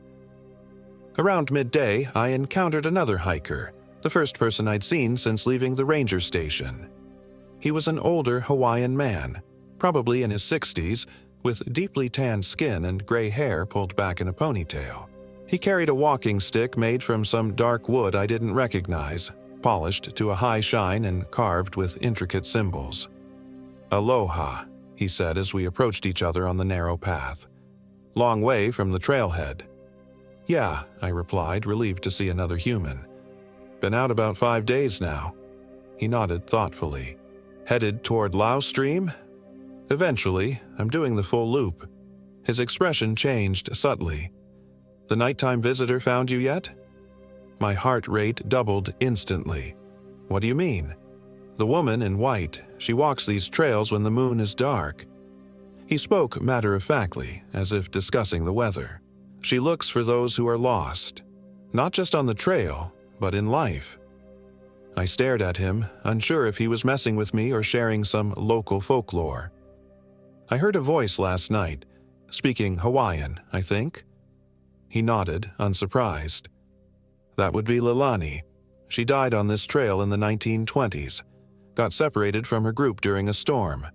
They found her body by the stream, but her spirit still wanders, especially when she senses sorrow." He looked at me pointedly. "She's drawn to pain." I shifted uncomfortably. "I don't believe in ghosts." "That's your right," he replied with a shrug. "But belief doesn't change reality.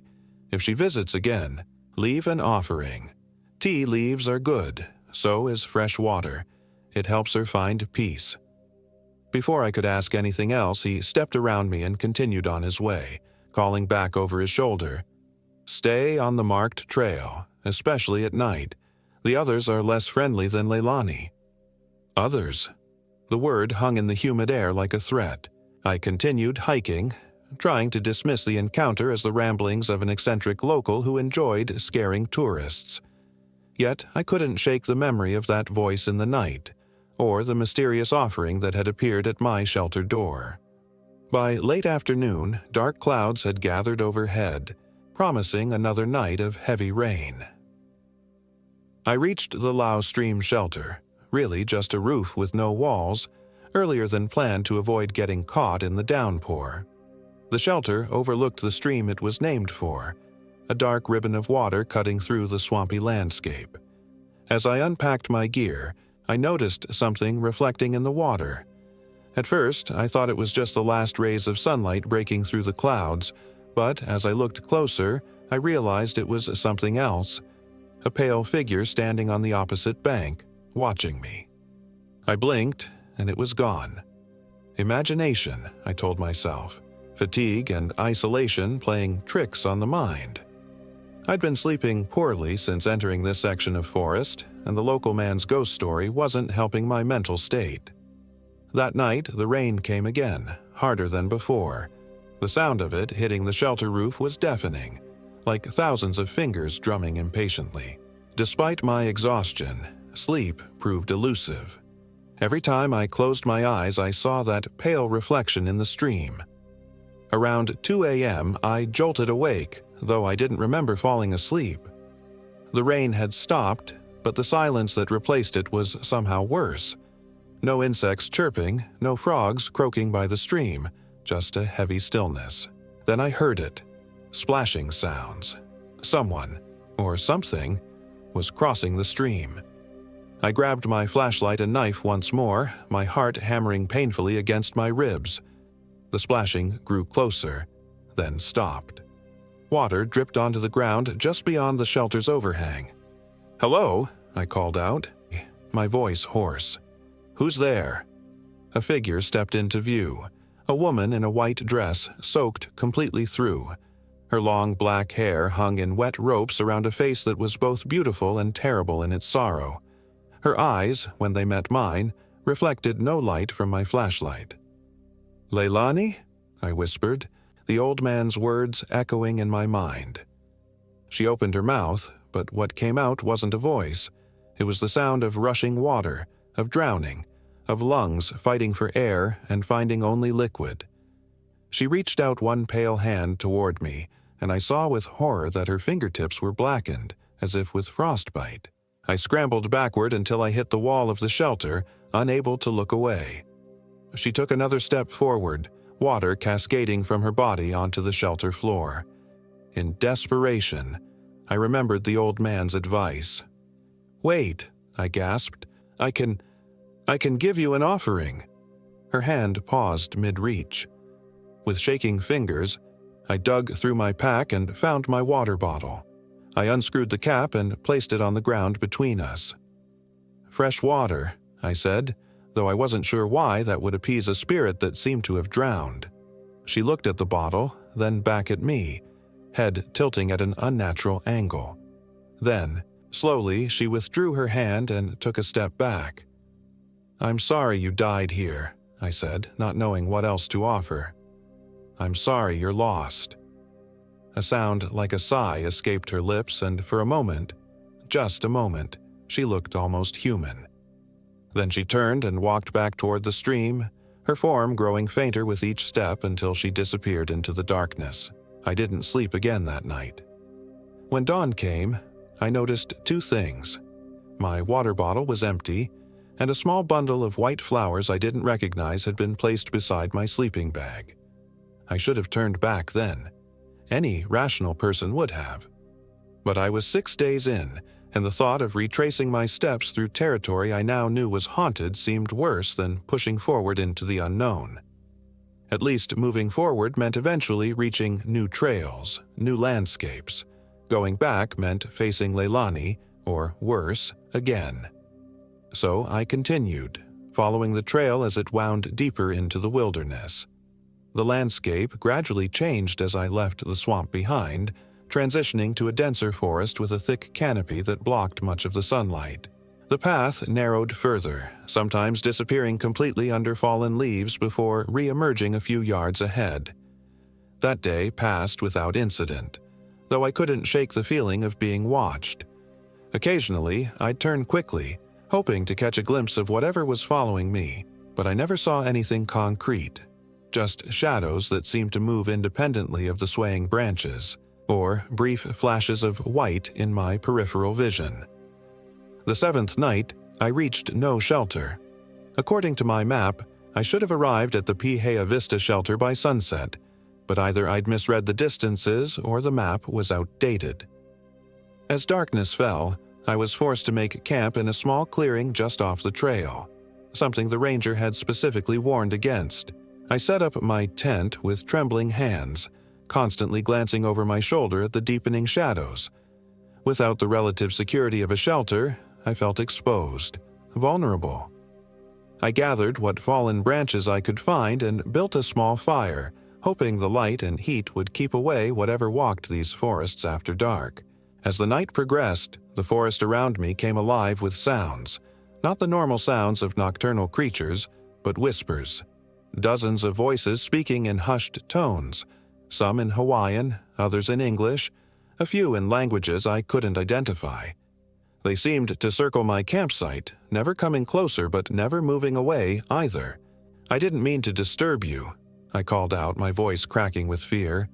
"I'm just passing through. I'll be gone tomorrow." The whispers continued, unaffected by my words. I strained to make out what they were saying. "Oh, lost like us. Should never have come. The old ones are hungry." I fed more wood to the fire, building it higher than was probably safe. The extra light expanded my circle of visibility but also cast more shadows, which seemed to writhe and dance at the edge of the clearing. Shapes formed and dissolved in the darkness, human-like figures that moved with jerky, unnatural motions. Around midnight, the fire began to die despite my efforts to keep it blazing. The wood burned too quickly, as if something was feeding on the heat itself.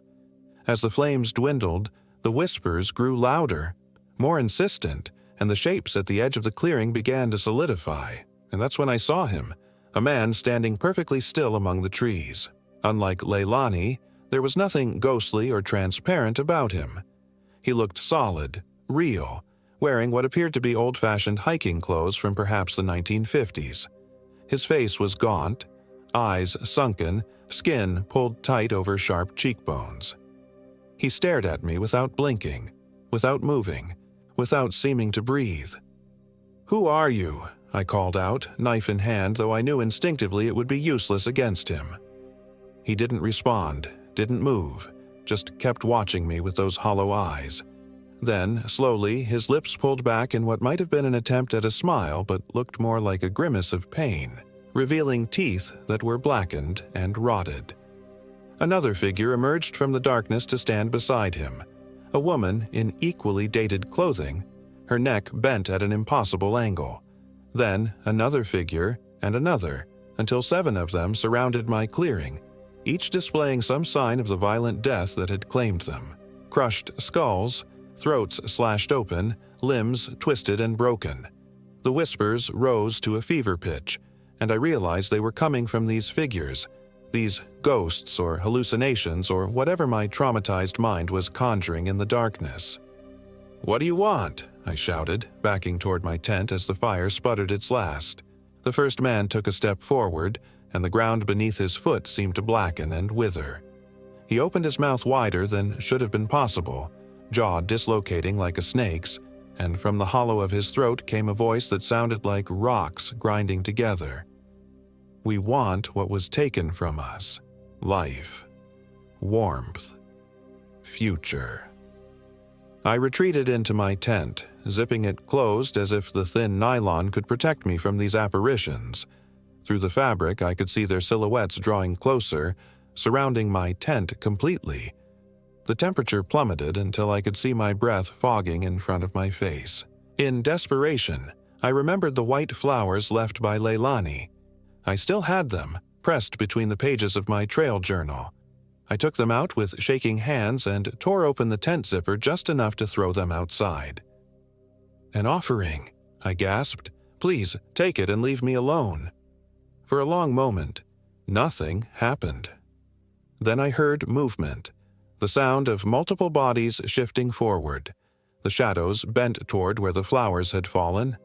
A collective sigh rose from the gathered figures like wind through dead leaves. Then, mercifully, they began to retreat, drifting back toward the trees one by one until only the first man remained. He fixed those empty eyes on me once more, his grotesque mouth working as if trying to form words. "She has marked you," he finally said, voice like grinding stones. "Her protection will not last forever. The deeper you go, the less power she holds." Then he too melted back into the darkness, leaving me alone in my tent, shivering not just from the cold, but from bone-deep terror. When dawn finally broke, I packed up camp in record time. The clearing looked normal in the morning light. No signs of the nighttime visitors, no blackened earth where they had stood.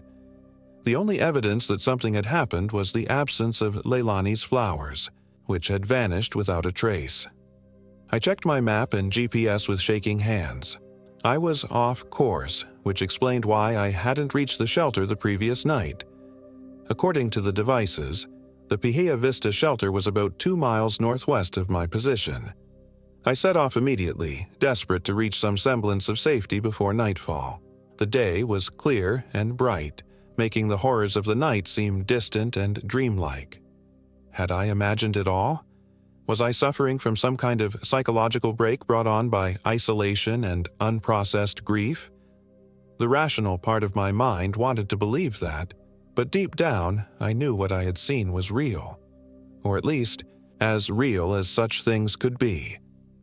I reached the Pihia Vista shelter around noon.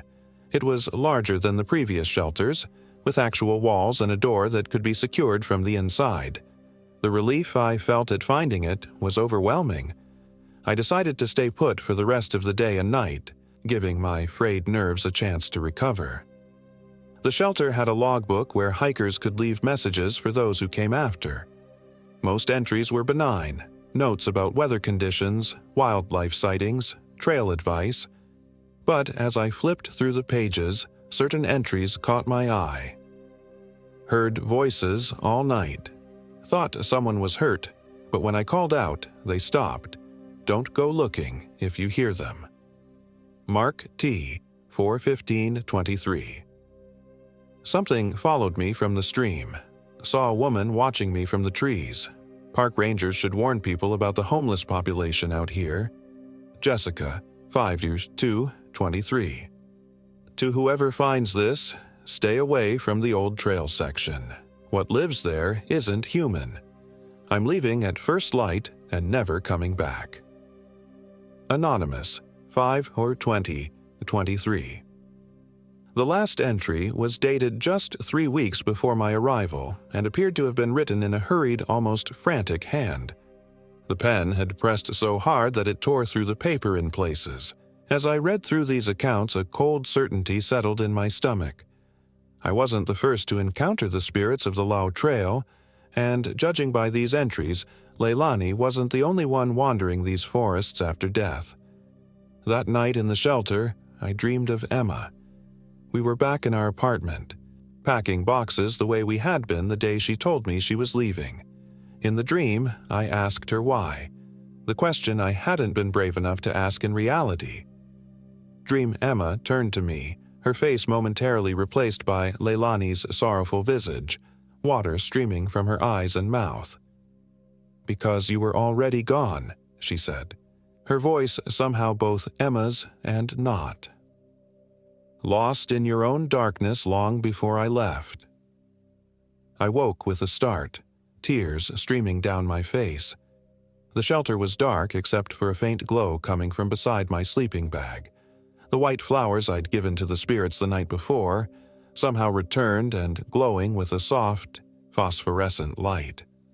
I reached out to touch them, and as my fingers made contact, a voice, Leilani's voice but clear now, not the watery gurgle from before, whispered in my ear, "The trail ahead is not for you. Turn back while you still can." I jerked my hand away, but the message had been delivered. Despite my earlier determination to continue forward, I found myself reconsidering. Whatever lay ahead on the trail seemed to frighten even the spirits. Perhaps it was time to admit defeat and return the way I'd come. But first, I needed to understand what I was dealing with. The next morning, I used my satellite phone, which I'd been saving for emergencies, to call the ranger station.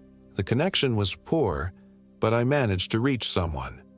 "Koki State Park Ranger Station," a woman's voice answered, cutting in and out. "This is Marcus Kelly," I said. "I'm on the Lao Trail. I need information about incidents in the area. Specifically anything involving a woman named Leilani who died in the 1920s. There was a long pause. Then, "Sir, where exactly are you on the trail?" I gave her my approximate coordinates according to my GPS. "Mr. Kelly, that section of trail was closed 3 months ago after a series of unexplained disappearances. There should be closure notices posted." My blood ran cold. There were no notices. The trail is clearly marked and maintained. Another pause. "That's not possible. We haven't sent maintenance crews there since the closure. You need to return to the main trail immediately. We can send a ranger to meet you at the Kawaikoi Stream crossing." "What about Leilani?" I pressed. "And the others?" "The spirits on the trail." The line crackled with static. When the ranger's voice returned, it was cautious, measured. There was a Leilani Kapwa who disappeared in that area in 1928. Her body was found by Lao Stream 3 weeks later. But that's not what you should be worried about, Mr. Kelly. There's something else in those woods. Something that's taken 3 hikers in the past year. "What is it?" I asked, the phone shaking in my hand. "We don't know," she admitted. "The local kahunas, spiritual leaders, call it Ka Haku o Ka Nahele, the Lord of the Forest. They say it's been there since before humans came to the islands. It sleeps for decades, sometimes centuries, then awakens hungry." "And you think it's awake now?" "We know it is. The last victim, what was left of him. It wasn't a clean death, Mr. Kelly. Please return to the main trail immediately." The line went dead before I could ask anything else. I stared at the phone, then at my map. The main trail was only a few miles east, but getting there meant traveling off-trail through dense forest, exactly what everyone had warned against. As I deliberated, a scratching sound came from the shelter door. faint at first, then more insistent. Something wanted in. I moved to the small window and peered out. A figure stood at the door, not Leilani or one of the disfigured spirits from the clearing, but the Hawaiian man I'd met on the trail days earlier. Relief flooded through me as I unlatched the door to let him in. "Thank God," I said. "I thought you were—" I stopped cold. There was something wrong with his eyes. They were completely black, like pools of oil. His usually warm brown skin had a grayish undertone, and when he smiled, his teeth looked filed to points. "Thought I was what?" he asked, his voice normal despite his altered appearance. "A spirit? A monster?" He laughed. "You've seen a few now, haven't you, Marcus?" I hadn't told him my name during our brief encounter on the trail. I took a step back. "How do you know my name?" "I know many things about you," he said, his body language shifting subtly, becoming more fluid, less human. "Your sorrow called to me. Your emptiness. So delicious." I continued backing away until I hit the rear wall of the shelter. "What are you?" It, tilted its head at an unnatural angle. "I've worn many names over the centuries. The rangers call me Kahaku o Kanahele. The silly spirits who haunt these woods flee from me. Even your protector, Leilani, fears me." Its smile widened impossibly. "I've been following you for days, Marcus, tasting your pain. It's exquisite. The abandonment, the rejection, the loneliness." My hand found my knife, though I knew instinctively it would be useless. The thing wearing the old Hawaiian's form laughed. "Your little blade can't harm me. Nothing can. I am as old as these islands, born from the same volcanic fire. What do you want from me?" My voice was barely a whisper. It took a step closer, and I could smell its breath, like sulfur and rotting vegetation. "What I want from all who wander into my domain, your life force, your soul, your future, but—" It paused, nostrils flaring as if scenting the air. "You've been marked by Leilani. Her kind are weak, but they can be inconvenient. So, I'll offer you a choice." "What choice?" I managed to ask through my constricted throat. "Leave these woods today. Never return. Find your way back to your empty life, your unsigned divorce papers, your echoing rooms. Grow old with your regrets and die slowly, knowing you squandered your second chance with Emma. Or," its black eyes gleamed, "or stay. Let me show you wonders no living human has seen. Let me take your pain away forever." As it spoke, something shifted in its appearance. The old man's features melted away, replaced by Emma's face, Emma's body, Emma's smile. The resemblance was perfect. The small scar above her eyebrow from a childhood accident, the uneven curl of her smile, the exact shade of her eyes. "I can be whatever you've lost," it said with Emma's voice. "Give you whatever was taken."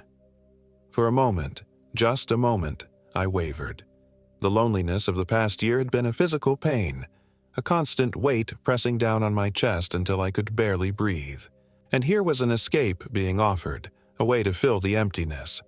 But it wasn't real, and somewhere in the back of my mind, Leilani's warning echoed. "The trail ahead is not for you. Turn back while you still can." "No," I said, finding strength I didn't know I had. "I choose to leave." The thing wearing Emma's face snarled, features contorting in fury. "You will change your mind before you reach the edge of my domain. The spirits will not protect you forever." Then it was gone, not walking away or fading, just there one moment and gone the next, leaving behind only the sulfurous smell and a cold so intense it burned my lungs. I didn't waste time. I grabbed my essential gear, leaving behind anything that would slow me down, and set out immediately toward the main trail. According to my map, if I headed east and slightly north, I should intersect with it within a few hours. The forest seemed to resist my progress. Vines caught at my ankles, branches whipped at my face, and the ground itself became treacherous. Muddy in some places, unstable in others. Several times I nearly twisted an ankle or worse on the uneven terrain. As I traveled, the light filtering through the canopy took on a strange quality, too green, too diffuse, making distances hard to judge. My GPS signal fluctuated wildly, sometimes showing me miles from where I should be, other times losing connection altogether. Around midday, I realized I was being followed again, not by the dark entity that had confronted me at the shelter, but by Leilani. She kept her distance, appearing only as glimpses of white between the trees, but I sensed she was guiding me, nudging me back on course whenever I strayed too far in the wrong direction. The other spirits joined her gradually, the 7 broken figures from the clearing, plus others I hadn't seen before. They formed a loose ring around me as I walked, keeping their distance but clearly escorting me. Their whispers filled the forest, not threatening now but urgent, encouraging me forward. By late afternoon, I began to recognize landmarks from my journey into the wilderness. I was retracing my steps, guided by the spirits who seemed determined to see me safely out of the forest that had claimed them. The sun was setting when I finally reached the main trail, a wide, well-maintained path that represented safety and civilization. The moment my feet touched it, the spirits stopped at the edge of the underbrush, unable or unwilling to follow. I turned to face them one last time. They stood in a solemn line, Leilani at their center, the others arrayed beside her. Their forms wavered in the fading light, growing more transparent as darkness fell. "Thank you," I said simply, not knowing what else to offer. Leilani stepped forward, her spectral feet hovering just above the ground. She looked more human now than she had by the stream, the sorrow in her eyes replaced by something like peace. She raised one hand in farewell, then turned and walked back into the forest, the others following one by one until only the man with the grotesque, dislocated jaw remained. "It will come for you again," he warned, voice like grinding stones. "Not here, perhaps. Not soon, but it knows your scent now, knows your weaknesses. Be vigilant." Then he too was gone, melting back into the gathering darkness. I hiked through the night, unwilling to stop until I reached a ranger station or campground. My flashlight beam carved a tunnel of light through the darkness, and every shadow seemed to hide watching eyes. But nothing followed me. Nothing whispered from the trees or reached for me with blackened fingers. By dawn, I had reached Kawaikoi Stream, and by mid-morning, a park ranger found me stumbling along the trail, exhausted but alive. I told them a sanitized version of events, that I'd gotten lost, that I'd seen strange things that were probably just hallucinations from exhaustion and isolation. They nodded sympathetically, clearly not believing the half of it, but also not pushing for details. 2 days later, I was back in civilization, sitting in a hotel room in Lihue, trying to process everything that had happened. The rangers had confirmed what the voice on the phone told me. 3 hikers had disappeared in the Lao Trail area over the past year. Search parties had found only scattered personal effects, and in one case, partial remains that showed signs of animal predation. I knew better. Whatever lurked in those woods was far more dangerous than any animal. It fed not just on flesh, but on sorrow, on emptiness, on the lost parts of the human soul. That night in my hotel room, I found myself digging through my backpack, searching for my phone. When I found it, I pulled up Emma's contact information and stared at it for a long time. Then, before I could change my mind, I hit call. She answered on the 3rd ring.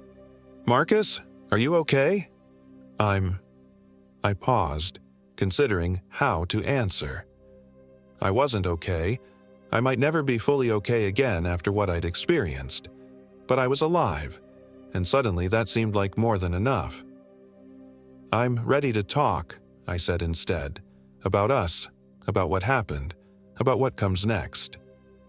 There was silence on the other end, then a small cautious sound that might have been hope. "That's good, Marcus. I've been worried about you." As we spoke, I moved to the hotel window and looked out at the night. For a moment, just a moment, I thought I saw a pale figure in a white dress standing beneath a streetlight, water pooling at her feet despite the clear night sky. She raised a hand in farewell, then disappeared between one blink and the next. I don't know if the spirits of the Lao Trail were real or manifestations of my own psychological breakdown. I don't know if Kahaku o Kanahele was a genuine ancient entity or a projection of my deepest fears about my failed marriage and uncertain future. What I do know is that something in those woods forced me to confront the emptiness I'd been carrying long before Emma left, the hollowness I'd been trying to fill with distractions and denials. Sometimes, the most terrifying monsters are the ones we bring with us into the wilderness. And sometimes, the spirits haunting our path are trying to show us the way home. I never returned to the Lao Trail, but occasionally, on rainy nights when water taps against my window in rhythmic patterns, I leave a glass of fresh water on the sill and whisper thanks to Leilani for showing me that even the lost can find their way back.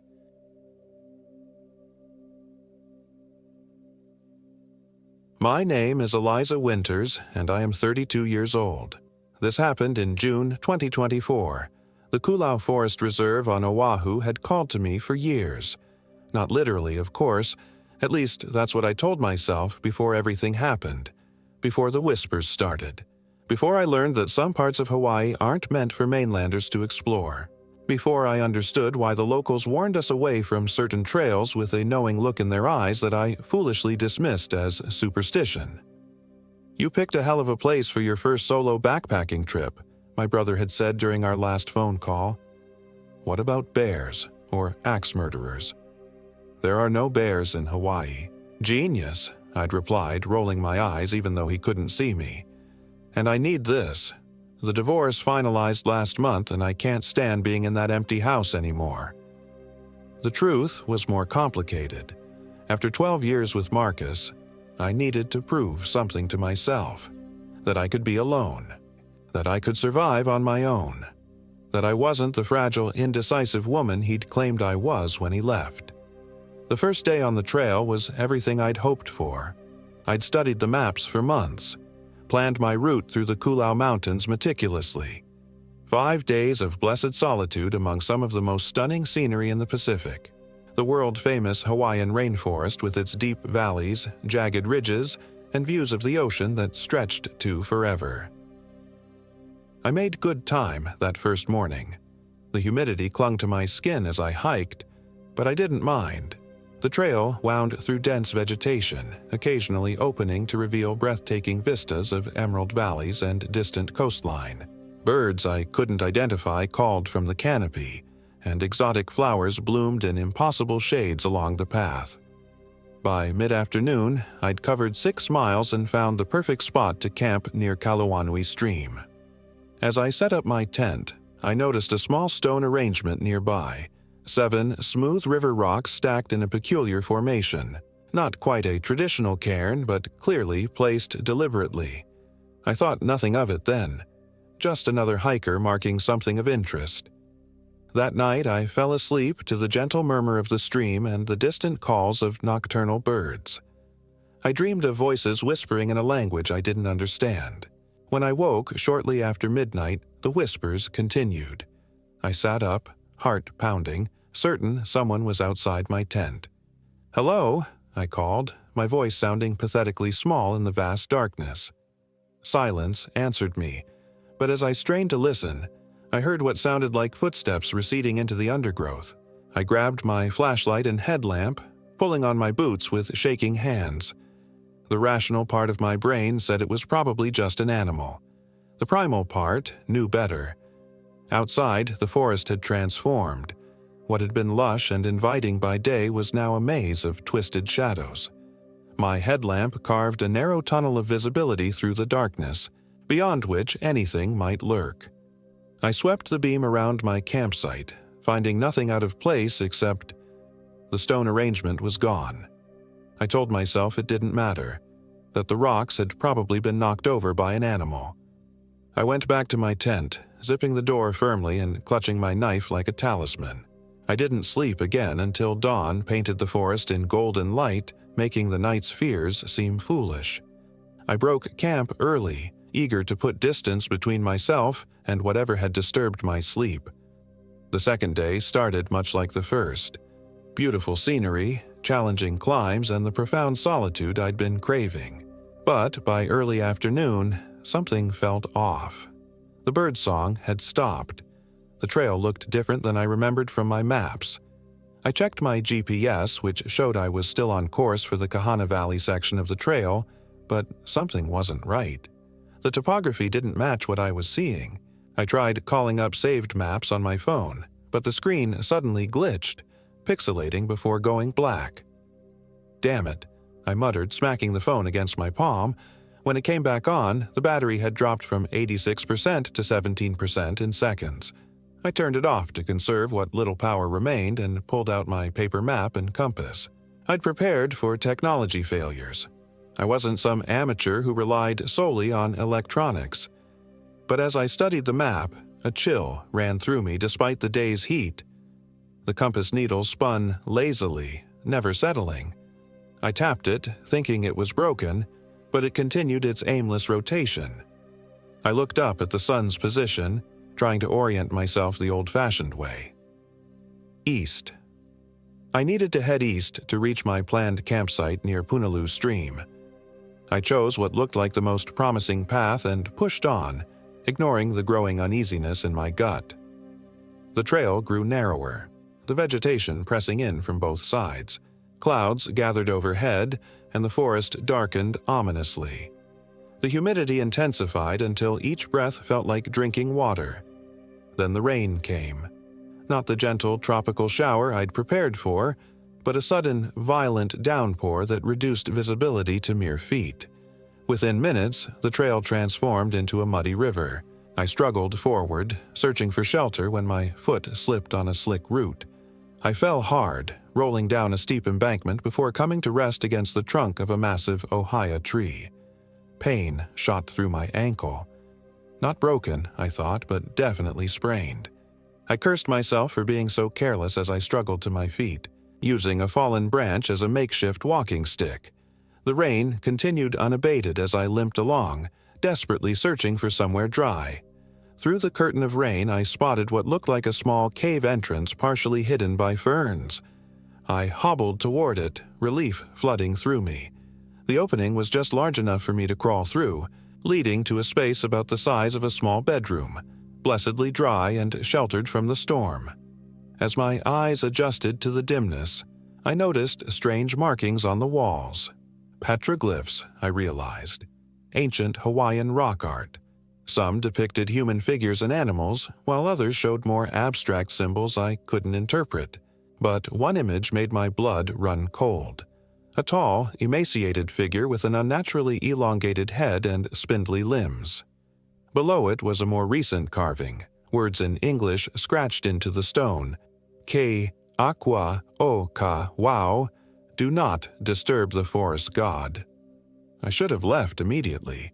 Anyone with common sense would have hobbled back into the rain rather than shelter in a place that felt so wrong. But my ankle throbbed. The storm raged outside and darkness was approaching.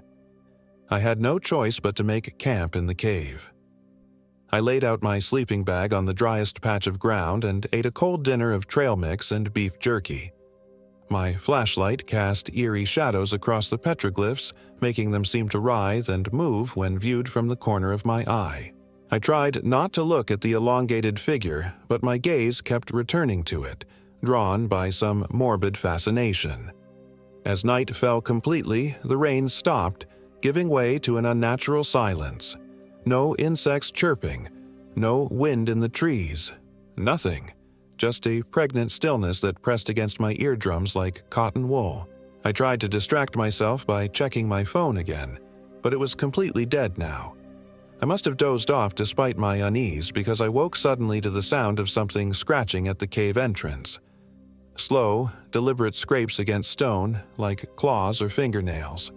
I froze, not daring to breathe, as the scratching moved around the perimeter of the opening.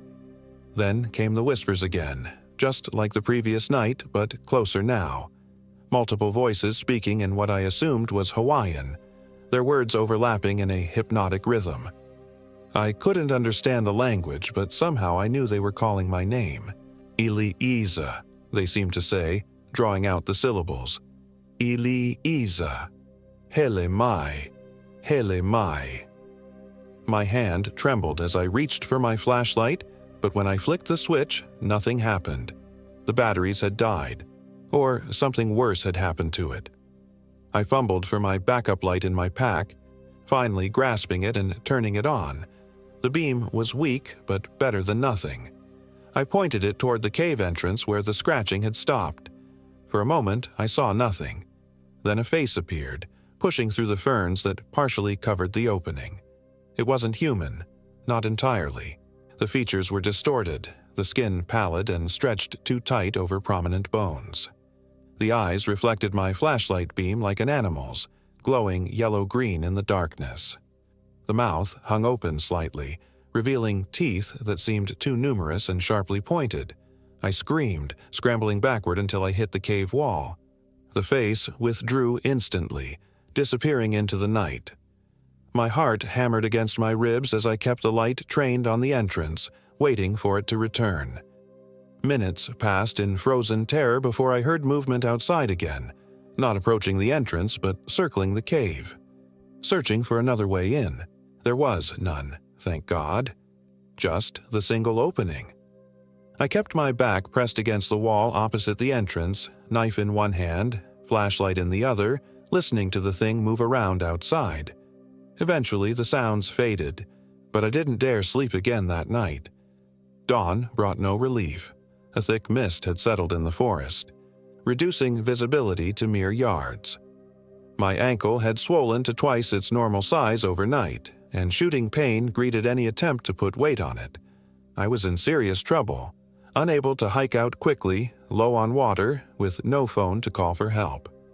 I repacked my gear, forcing myself to think practically. I needed to find the trail again and make my way down to one of the valleys where there might be other hikers or even homes. I fashioned a better walking stick and, gritting my teeth against the pain, emerged from the cave into the misty morning. The forest felt different. Watching. The trees seemed to have moved overnight, closing in around the cave. I couldn't find any sign of the trail I'd slipped from, so I used my compass, which was mercifully working again, to head east toward where I thought Punaluu Valley would be. Progress was agonizingly slow. Each step on my injured ankle sent spikes of pain up my leg. The mist played tricks on my vision, shapes forming and dissolving in the periphery. More than once, I thought I saw the elongated figure from the petroglyph watching me from between distant trees, but when I looked directly, nothing was there. By midday, I'd perhaps covered 2 miles. The mist had lifted somewhat, allowing brief glimpses of the surrounding terrain. Nothing looked familiar. According to my map, I should have been approaching a ridge overlooking Punaluu Valley, but instead, I found myself in a part of the forest that seemed older, more primeval than where I'd been before. The trees here were massive, their trunks wider than any I'd seen previously. Moss and fungi grew in psychedelic patterns across their bark. The ground was springy underfoot, decomposing vegetation forming a thick carpet that seemed to absorb all sound. Even my labored breathing sounded muffled, as if the forest itself was swallowing the noise. I stopped to rest beside a fallen log, drinking sparingly from my water bottle. As I sat there, I became aware of a subtle wrongness to my surroundings. It took me a moment to identify what was bothering me. The shadows weren't falling in the right direction. The light seemed to be coming from everywhere and nowhere at once, creating no distinct patterns of light and dark as it should. A twig snapped nearby, and I jerked my head up. Through a gap in the trees, I saw a figure standing about 50 yards away. A man, tall and thin, dressed in what looked like tattered hiking clothes. Relief flooded through me. "Hello," I called out, waving my arm. "Can you help me? I'm injured." The figure didn't respond or move. Thinking perhaps they hadn't heard me, I called again, louder this time. Still no reaction. Frustrated and desperate, I struggled to my feet and began limping toward them. "Please, I need help. My ankle's sprained and I'm lost." As I drew closer, the figure finally moved, turning slowly to face me. My relief curdled into horror. What I had taken for a man was something else entirely. The proportions were wrong. Limbs too long and jointed in impossible places, neck stretched to an inhuman length. The face was almost human, but distorted like a reflection in a funhouse mirror. The mouth stretched in a parody of a smile, revealing rows of needle-like teeth. I stumbled backward, a scream lodged in my throat. The creature tilted its head at an angle no human neck could achieve, regarding me with eyes that were solid black, like pools of oil. Then it spoke, its voice a rasping whisper that somehow carried clearly to my ears. "Hauli Wahine," it said. "You trespass in Kawau Aqua, the sacred forest." I shook my head, backing away. "I'm sorry, I didn't know. I'm just trying to find my way out." The thing's smile widened impossibly. "No one leaves Kawau Aqua without permission from Kupaloki."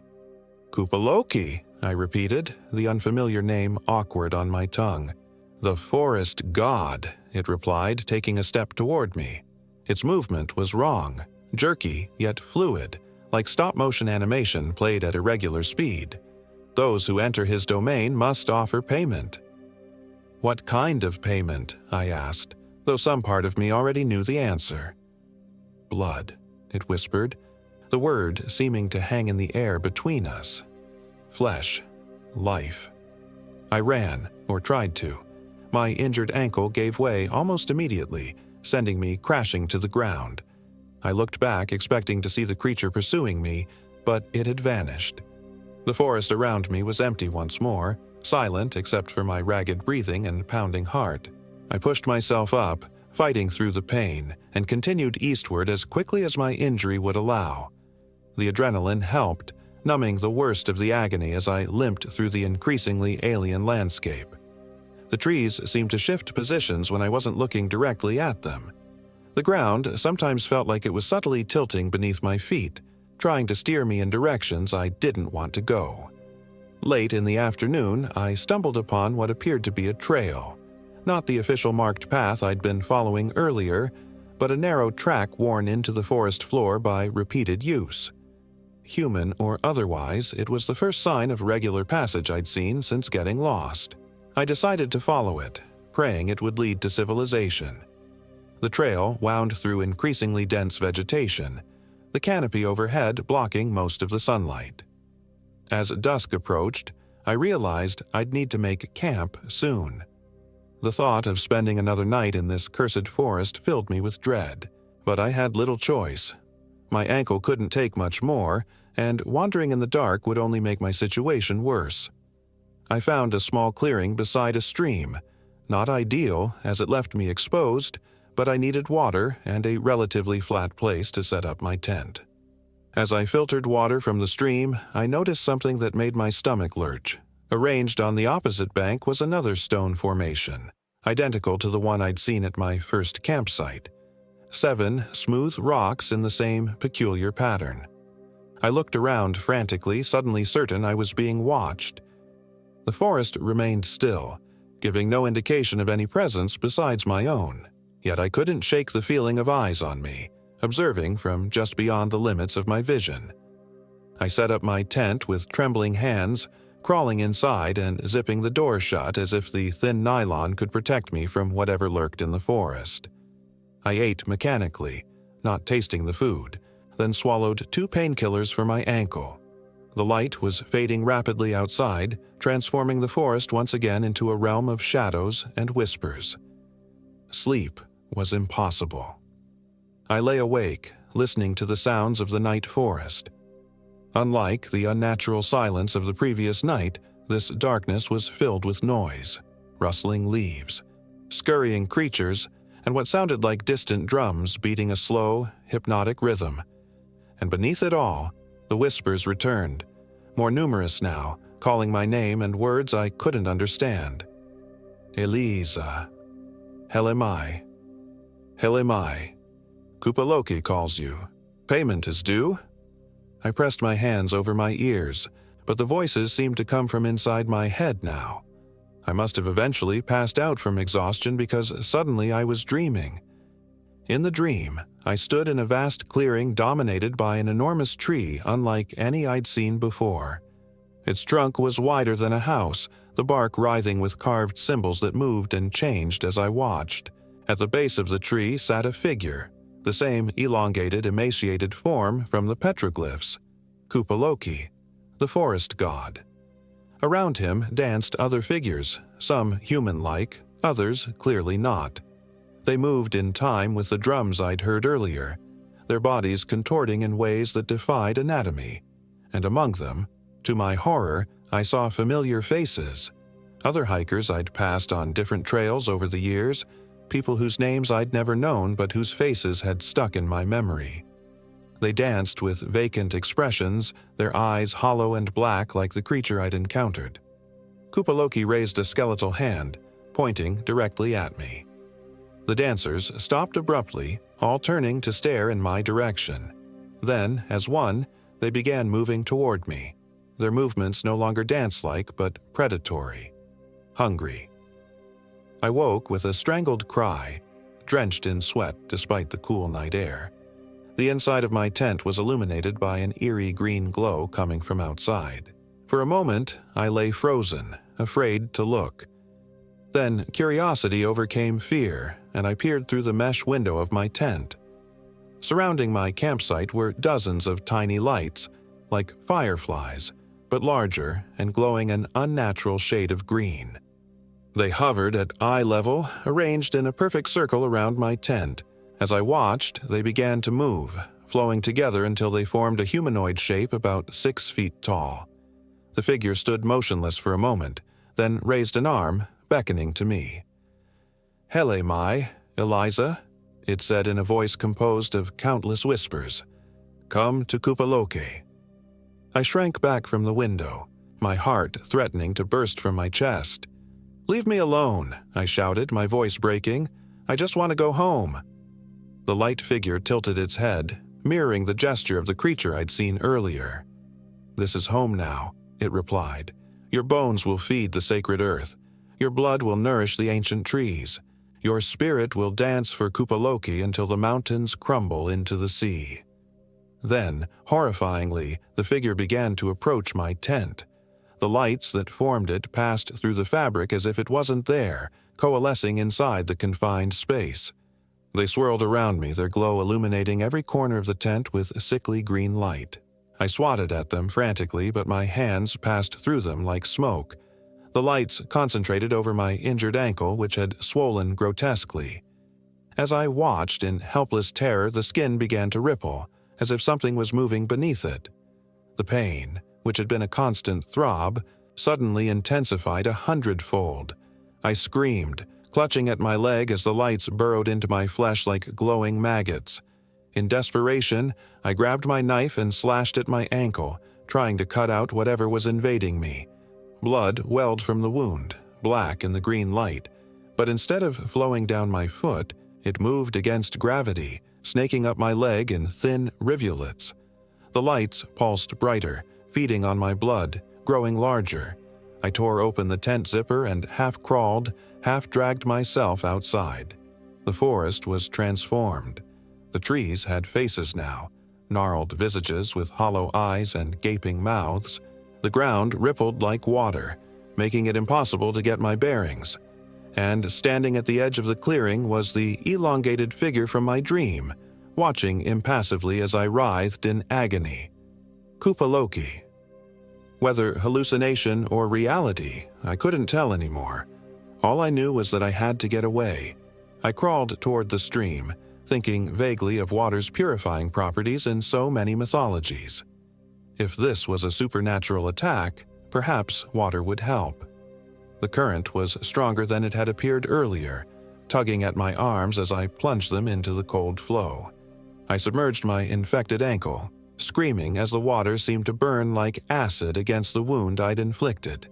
The green lights swirled in the current, some washing away downstream, others stubbornly clinging to my flesh. I heard movement behind me and turned to see Kupaloki approaching, each step elongating his limbs further until he loomed over me like a grotesque shadow puppet. His face, now that I could see it clearly, was a nightmare. Features constantly shifting, never settling into a single configuration. "Why are you doing this?" I gasped, still half submerged in the stream. "What do you want from me?" "Want?"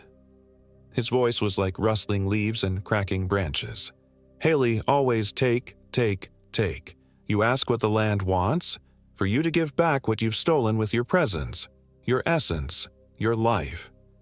He reached for me with impossibly long fingers, and in that moment, something inside me snapped. Terror gave way to rage. At this thing, at Marcus, at my own stupidity for coming here alone. I grabbed a rock from the stream bed, hefting its weight in my palm. "I haven't stolen anything," I snarled, "and I'm not dying here." I hurled the rock with all my strength, not really expecting it to do any damage against something so clearly supernatural. But to my shock, it struck Kupaloki squarely in what passed for his face. He recoiled with a shriek that shook the trees, green ichor spraying from the wound. The forest itself seemed to react to his pain. The ground trembled, trees bent as if in a hurricane, though no wind blew. The whispers rose to a cacophony of screams. Taking advantage of the chaos, I dragged myself fully into the stream, allowing the current to carry me downstream. The water was freezing, numbing my limbs and making it difficult to keep my head above the surface. But it also seemed to be helping. The green lights were washing away, the pain in my ankle subsiding. I let the stream take me, hoping it would lead to a valley, to civilization, to anywhere away from Kupaloki and his domain. I don't know how long I drifted. Time seemed meaningless in the darkness. The stream joined a larger river, the current growing stronger, rocks scraping my body as I was swept along. Several times I nearly drowned, gulping water instead of air, but somehow I kept fighting, kept my face above the surface. Eventually, the river widened and slowed.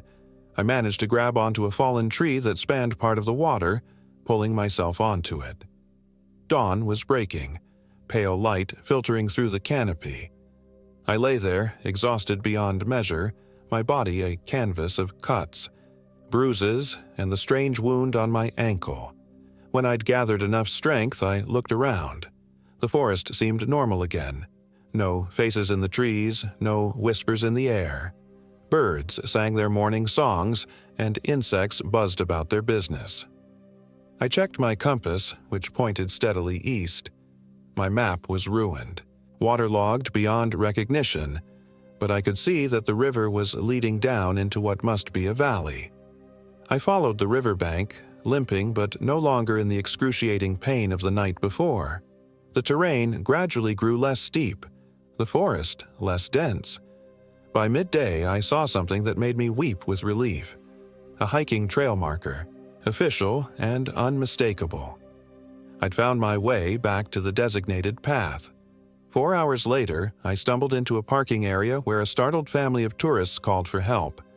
I was evacuated by helicopter to a hospital in Honolulu, where doctors treated my injuries, including the mysterious wound on my ankle, which they diagnosed as a severe bacterial infection, combined with what appeared to be multiple puncture wounds. I told them I'd fallen, gotten lost, cut myself while trying to clean a wound. I didn't mention Kupaloki, or the whispers, or the green lights. They wouldn't have believed me anyway. They'd have attributed it to dehydration, exposure, infection-induced hallucinations. Maybe that's all it was. Sometimes I almost convince myself of that. But I know what I experienced. And I have proof. A small stone I found in my pocket at the hospital, perfectly smooth and etched with a symbol I recognized from the cave petroglyphs. A warning, perhaps, or a claim mark? Each night since my return, I wake to whispers just on the edge of hearing. Eliza. Helemai. Payment deferred. Not forgiven. I've learned since that Kawau Aqua means Forest of the Gods in Hawaiian, a place considered kapu, forbidden in traditional culture, a place where ancient deities still hold sway, resentful of intruders who don't show proper respect. I've learned that Kupaloki is mentioned in certain obscure legends as a guardian who prevents the living from trespassing in the realm of the dead. I've learned that I'm not the first to encounter him. Others have returned from the Kulau forest with similar stories, though many more have simply vanished without a trace. My ankle healed eventually, though it still aches when rain is coming.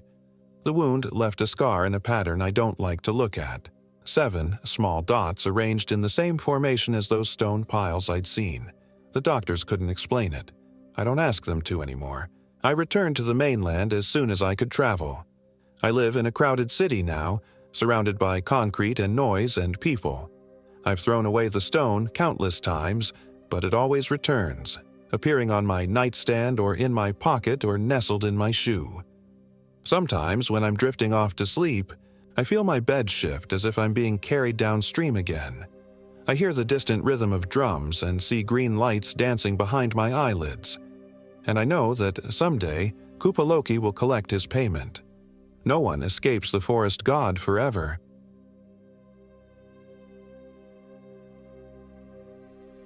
My name is Gabriel Thornton, and I am 34 years old. This happened in August 2024. The helicopter's blades sliced through the humid Hawaiian air as we descended toward the Emerald Valley below. Waipio Valley on the Big Island of Hawaii, nicknamed the Valley of the Kings, spread beneath us like a verdant wound in the earth. From my window seat, I could see why this place was considered sacred by ancient Hawaiians. The black sand beach at the valley's mouth gleamed like obsidian against the foaming Pacific waves. Beyond stretched a patchwork of taro fields, their green shoots swaying in perfect unison as if moved by an unseen hand. "Quite the view, eh?" shouted Derek over the helicopter's roar.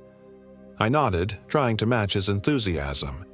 Derek Martin had been my best friend since college. Athletic, outgoing, and perpetually tanned, he was the opposite of my more reserved nature. It had been his idea to hike the remote trails of Waipio Valley for our annual guys' trip. Something different, he'd said. No cell service, no tourists, just pure wilderness. Our third companion, Liam Whitaker, was pressed against his own window on the opposite side, his camera clicking rapidly. Liam was the quiet intellectual of our group, a history professor with a passion for indigenous cultures. This trip had been as much for his research as for adventure. "The pilot says we'll land in 5, Derek shouted. "The Z Trail isn't marked on tourist maps, but he knows a local guide who'll take us there tomorrow." The Z Trail. Just the name sent a weird shiver down my spine.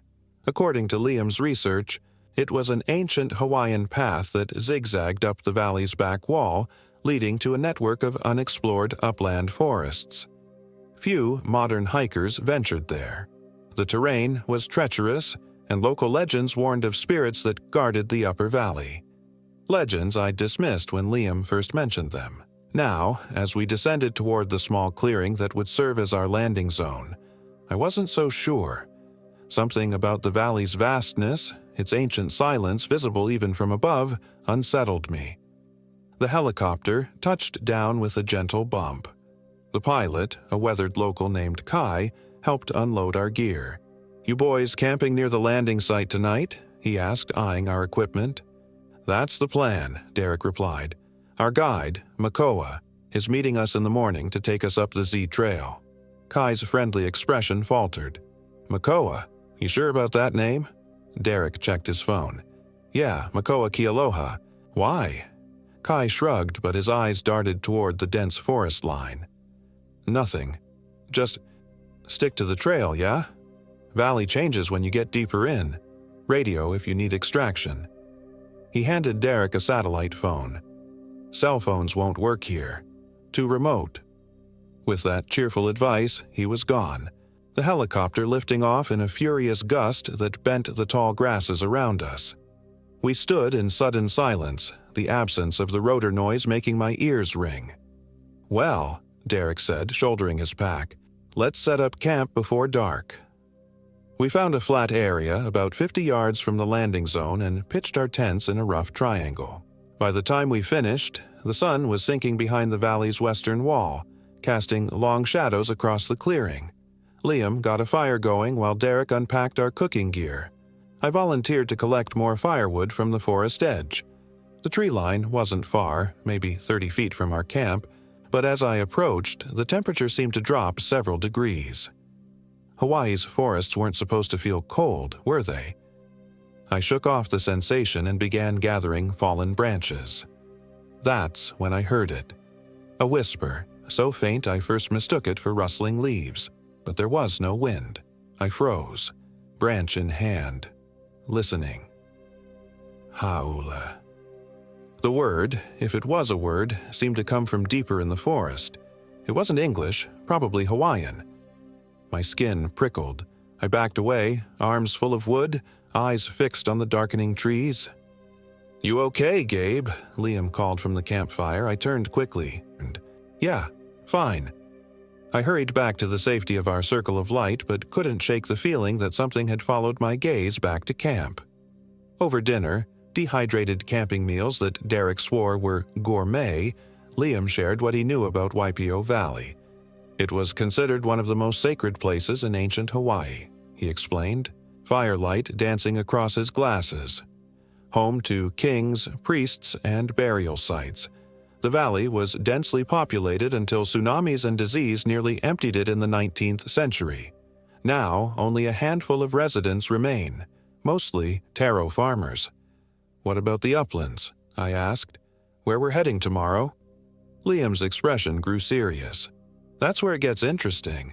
The upper forests were kapu, forbidden, except to high-ranking priests. There are stories of ancient temples hidden up there, places of human sacrifice." Derek snorted. "Classic tourist bait. Every exotic locale has spooky stories to keep visitors on the paid trails." "Maybe," Liam conceded, "but the archaeologists I've spoken with believe there's truth to it. They found evidence of ceremonial sites along the valley rim, and modern Hawaiians still consider parts of the upland forest sacred. Our guide tomorrow? His family has apparently served as kahu, caretakers of those sites for generations." I thought about the whisper I'd heard. Ha'ioli. I should have asked Liam what it meant, but something stopped me. Instead, I stared into the fire, watching shadows leap and dance at the edge of our camp. Night fell quickly in the valley. By the time we turned in, the darkness was absolute, swallowing everything beyond our dying fire. I lay in my tent, listening to the unfamiliar sounds of the Hawaiian wilderness. Strange bird calls, the rustle of night creatures, the distant crash of waves on the black sand beach. Sleep came fitfully. I dreamed of walking through an endless forest, following whispers that always stayed just ahead. In the dream, I came to a clearing where stone altars stood in a perfect circle. A figure waited there, its back to me. When it turned, its face was a swirling void that pulled at me like gravity. I woke, gasping, my sleeping bag soaked with sweat despite the cool night air.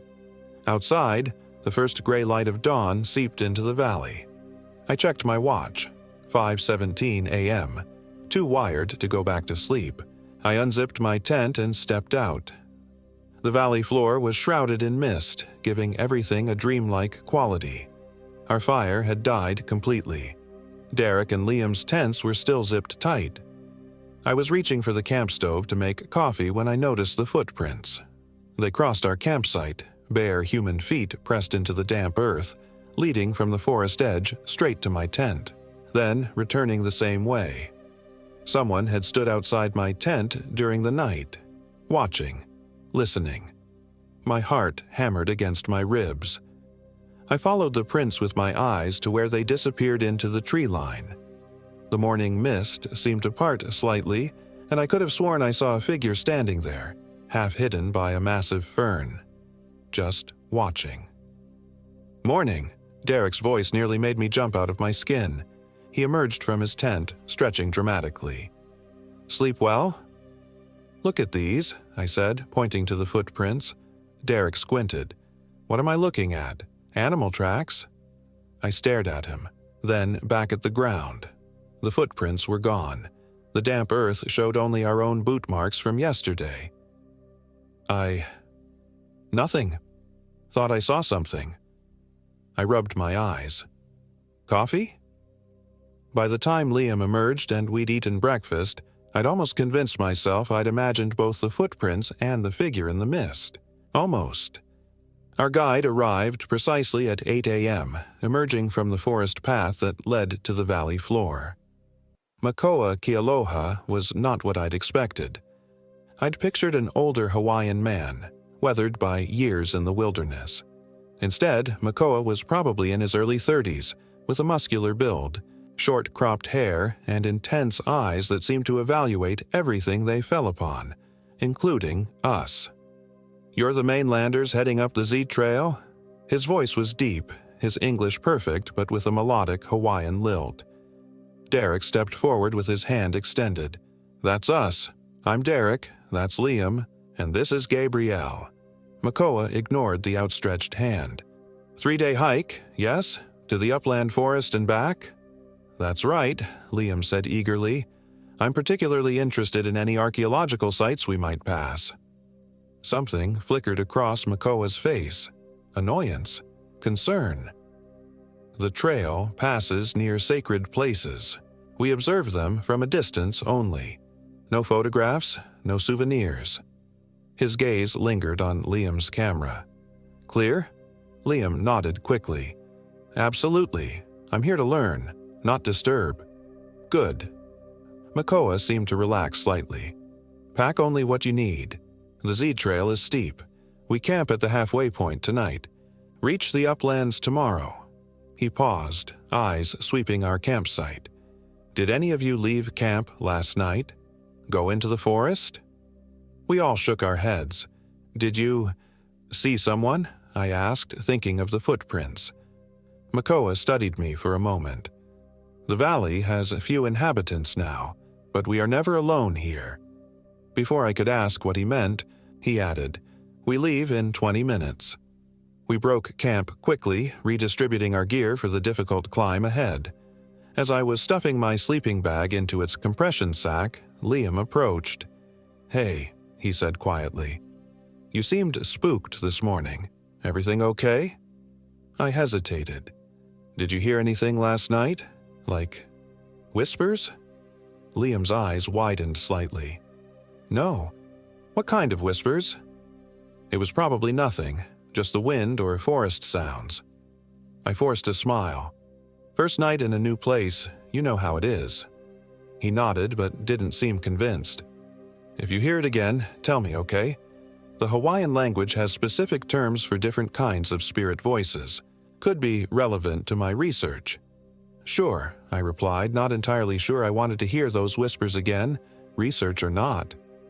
The first part of our journey took us along the valley floor, past small taro farms where locals worked in the morning light. They looked up as we passed, their expressions unreadable. None waved or called out greetings. "Not too friendly," Derek muttered. "They're protective of the valley," Makoa replied without turning.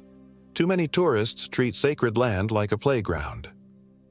We hiked in silence after that, following Makoa along a barely visible path that skirted the edge of the valley.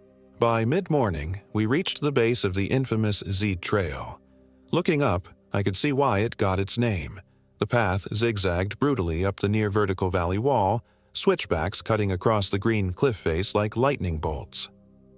"That's our route?" Derek asked, uncharacteristically subdued. Makoa nodded. "First switchback is the worst. We take it slow." He wasn't kidding.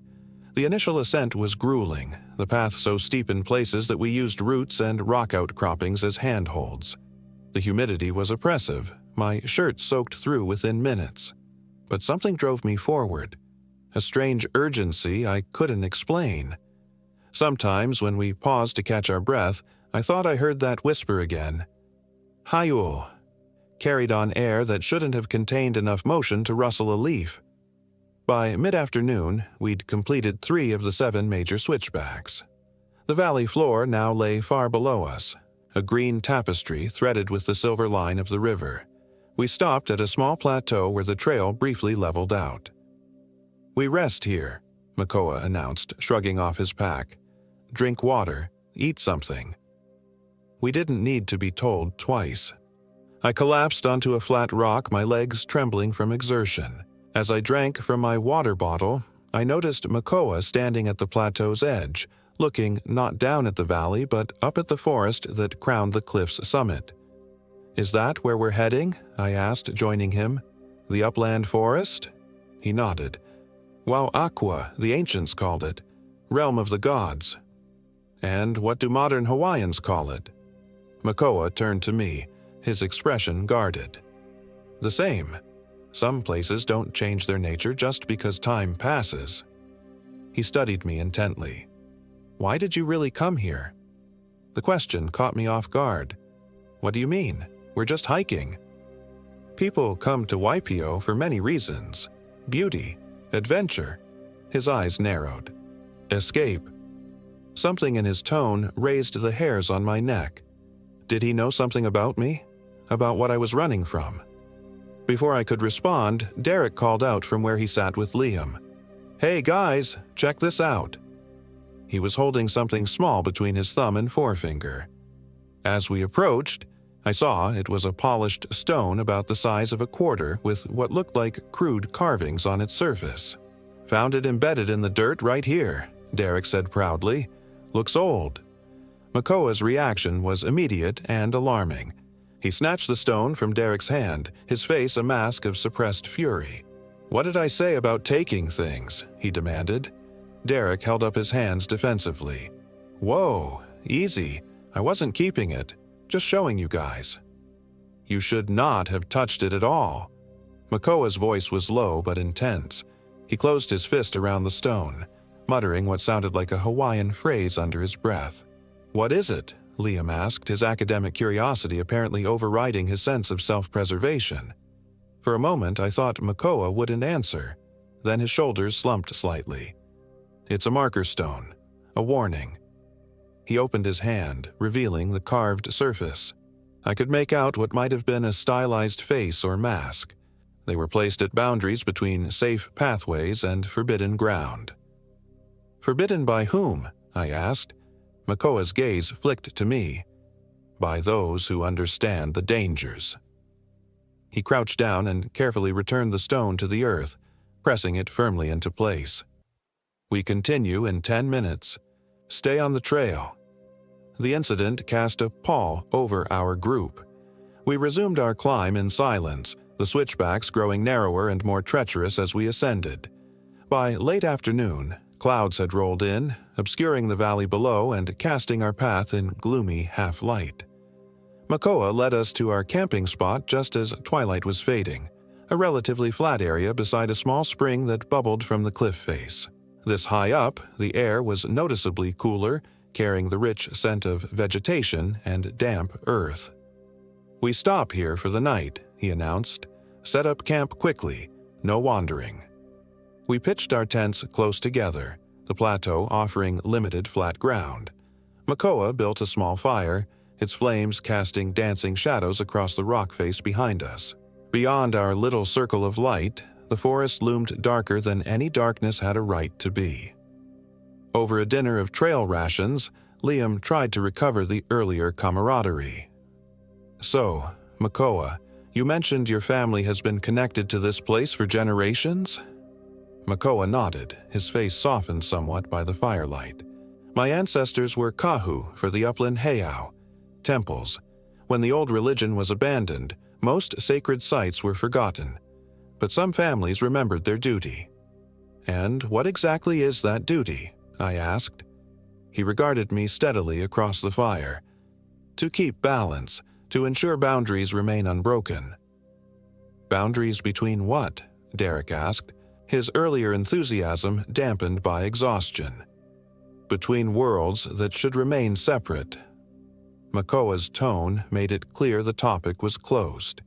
We turned in early, our bodies demanding rest for tomorrow's final ascent. In my tent, I listened to the night sounds of the mountain forest, so different from the valley below.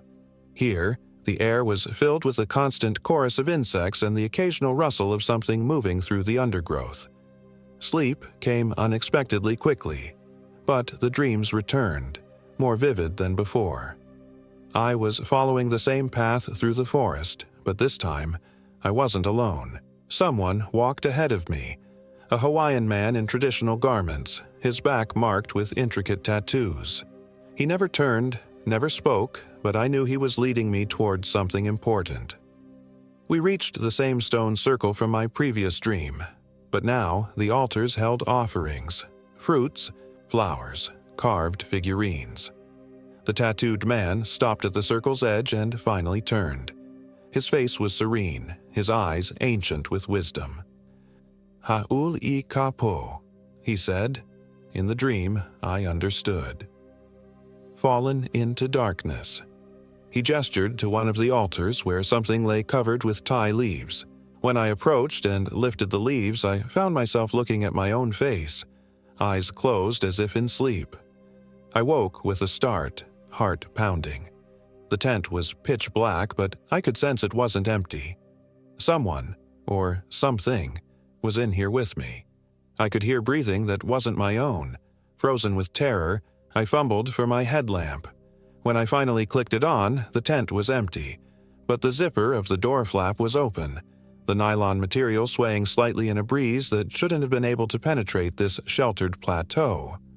I burst from the tent, headlamp beam slashing wildly across our campsite. The fire had died to embers. Derek and Liam's tents were still zipped shut. Makoa's smaller tent stood slightly apart, its entrance facing away from us, toward the forest edge.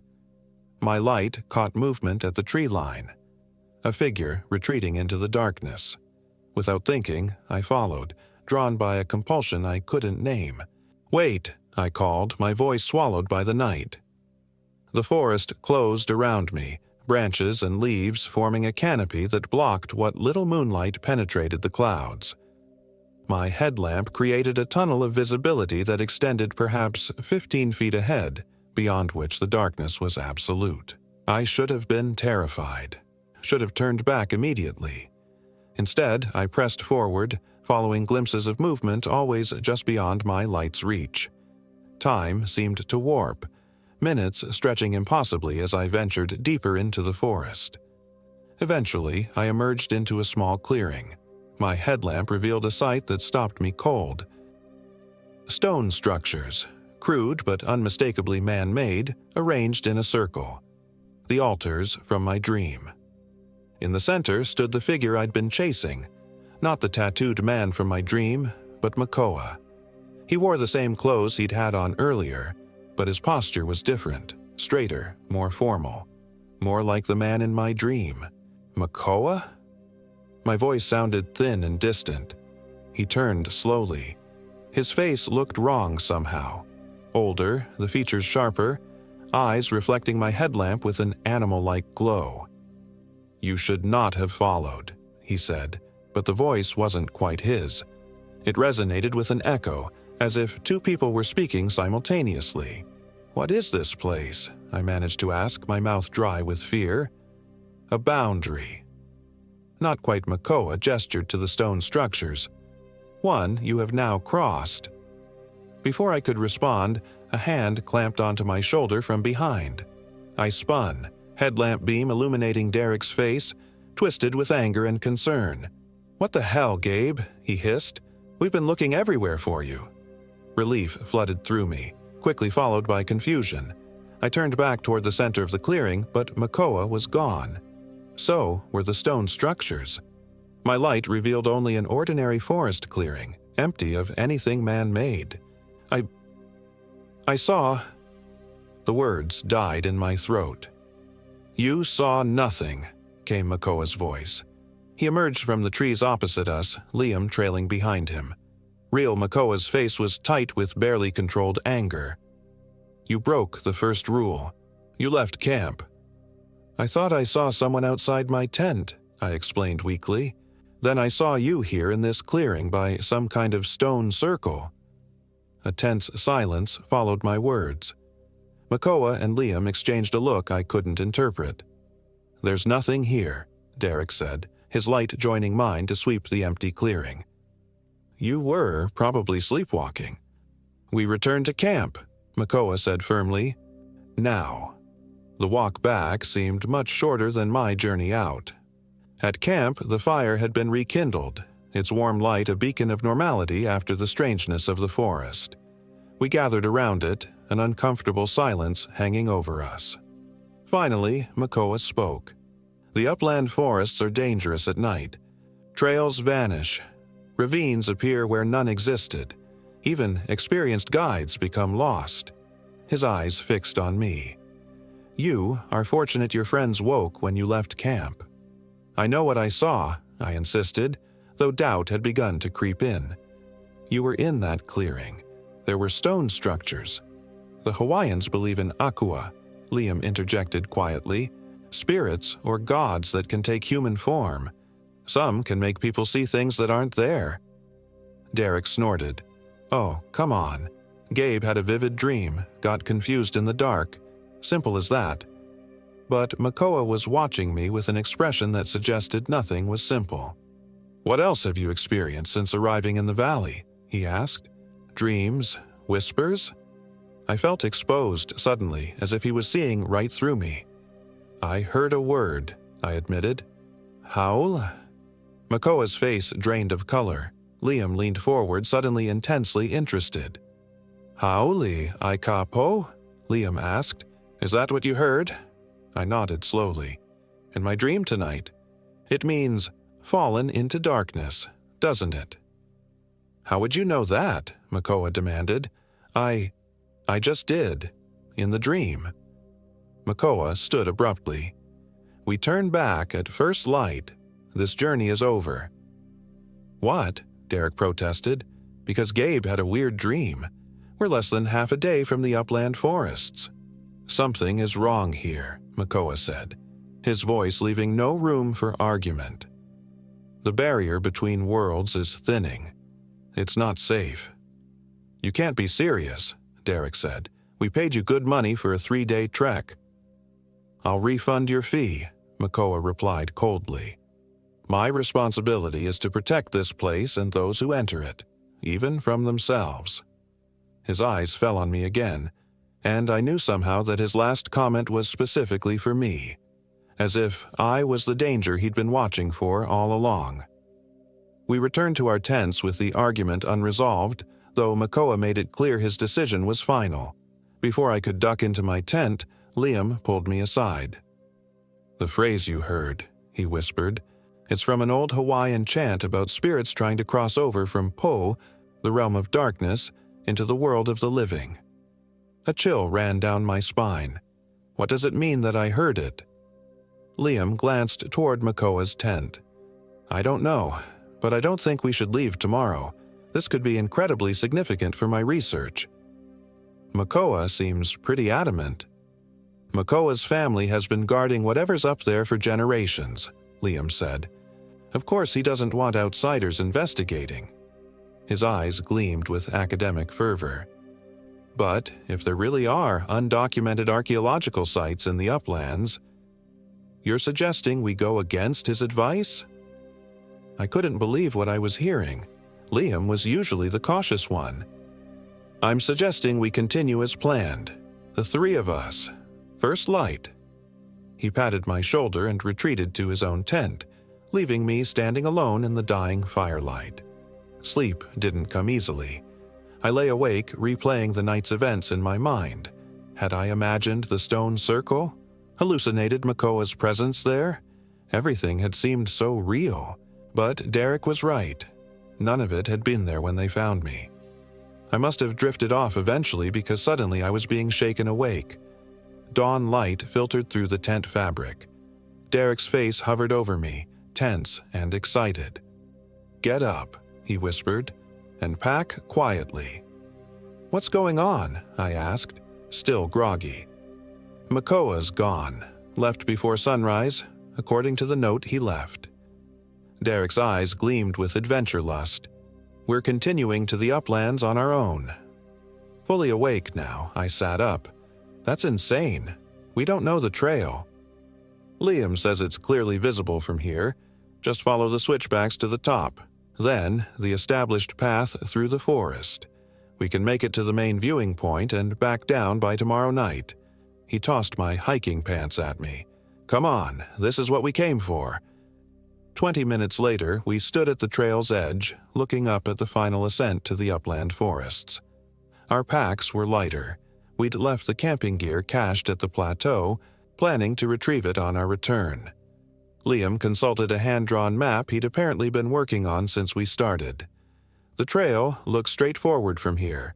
One more major switchback, then we hit the plateau and follow the forest path to the northeast.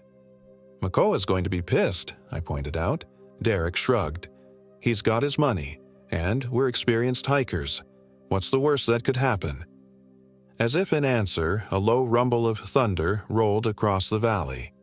We looked up to see dark clouds gathering above the upland forests, though the sky above us remained clear. "Local weather pattern," Liam said dismissively. "Let's move before it reaches us." The final ascent was even more challenging than the previous day's climb. The trail grew faint in places, forcing us to backtrack several times.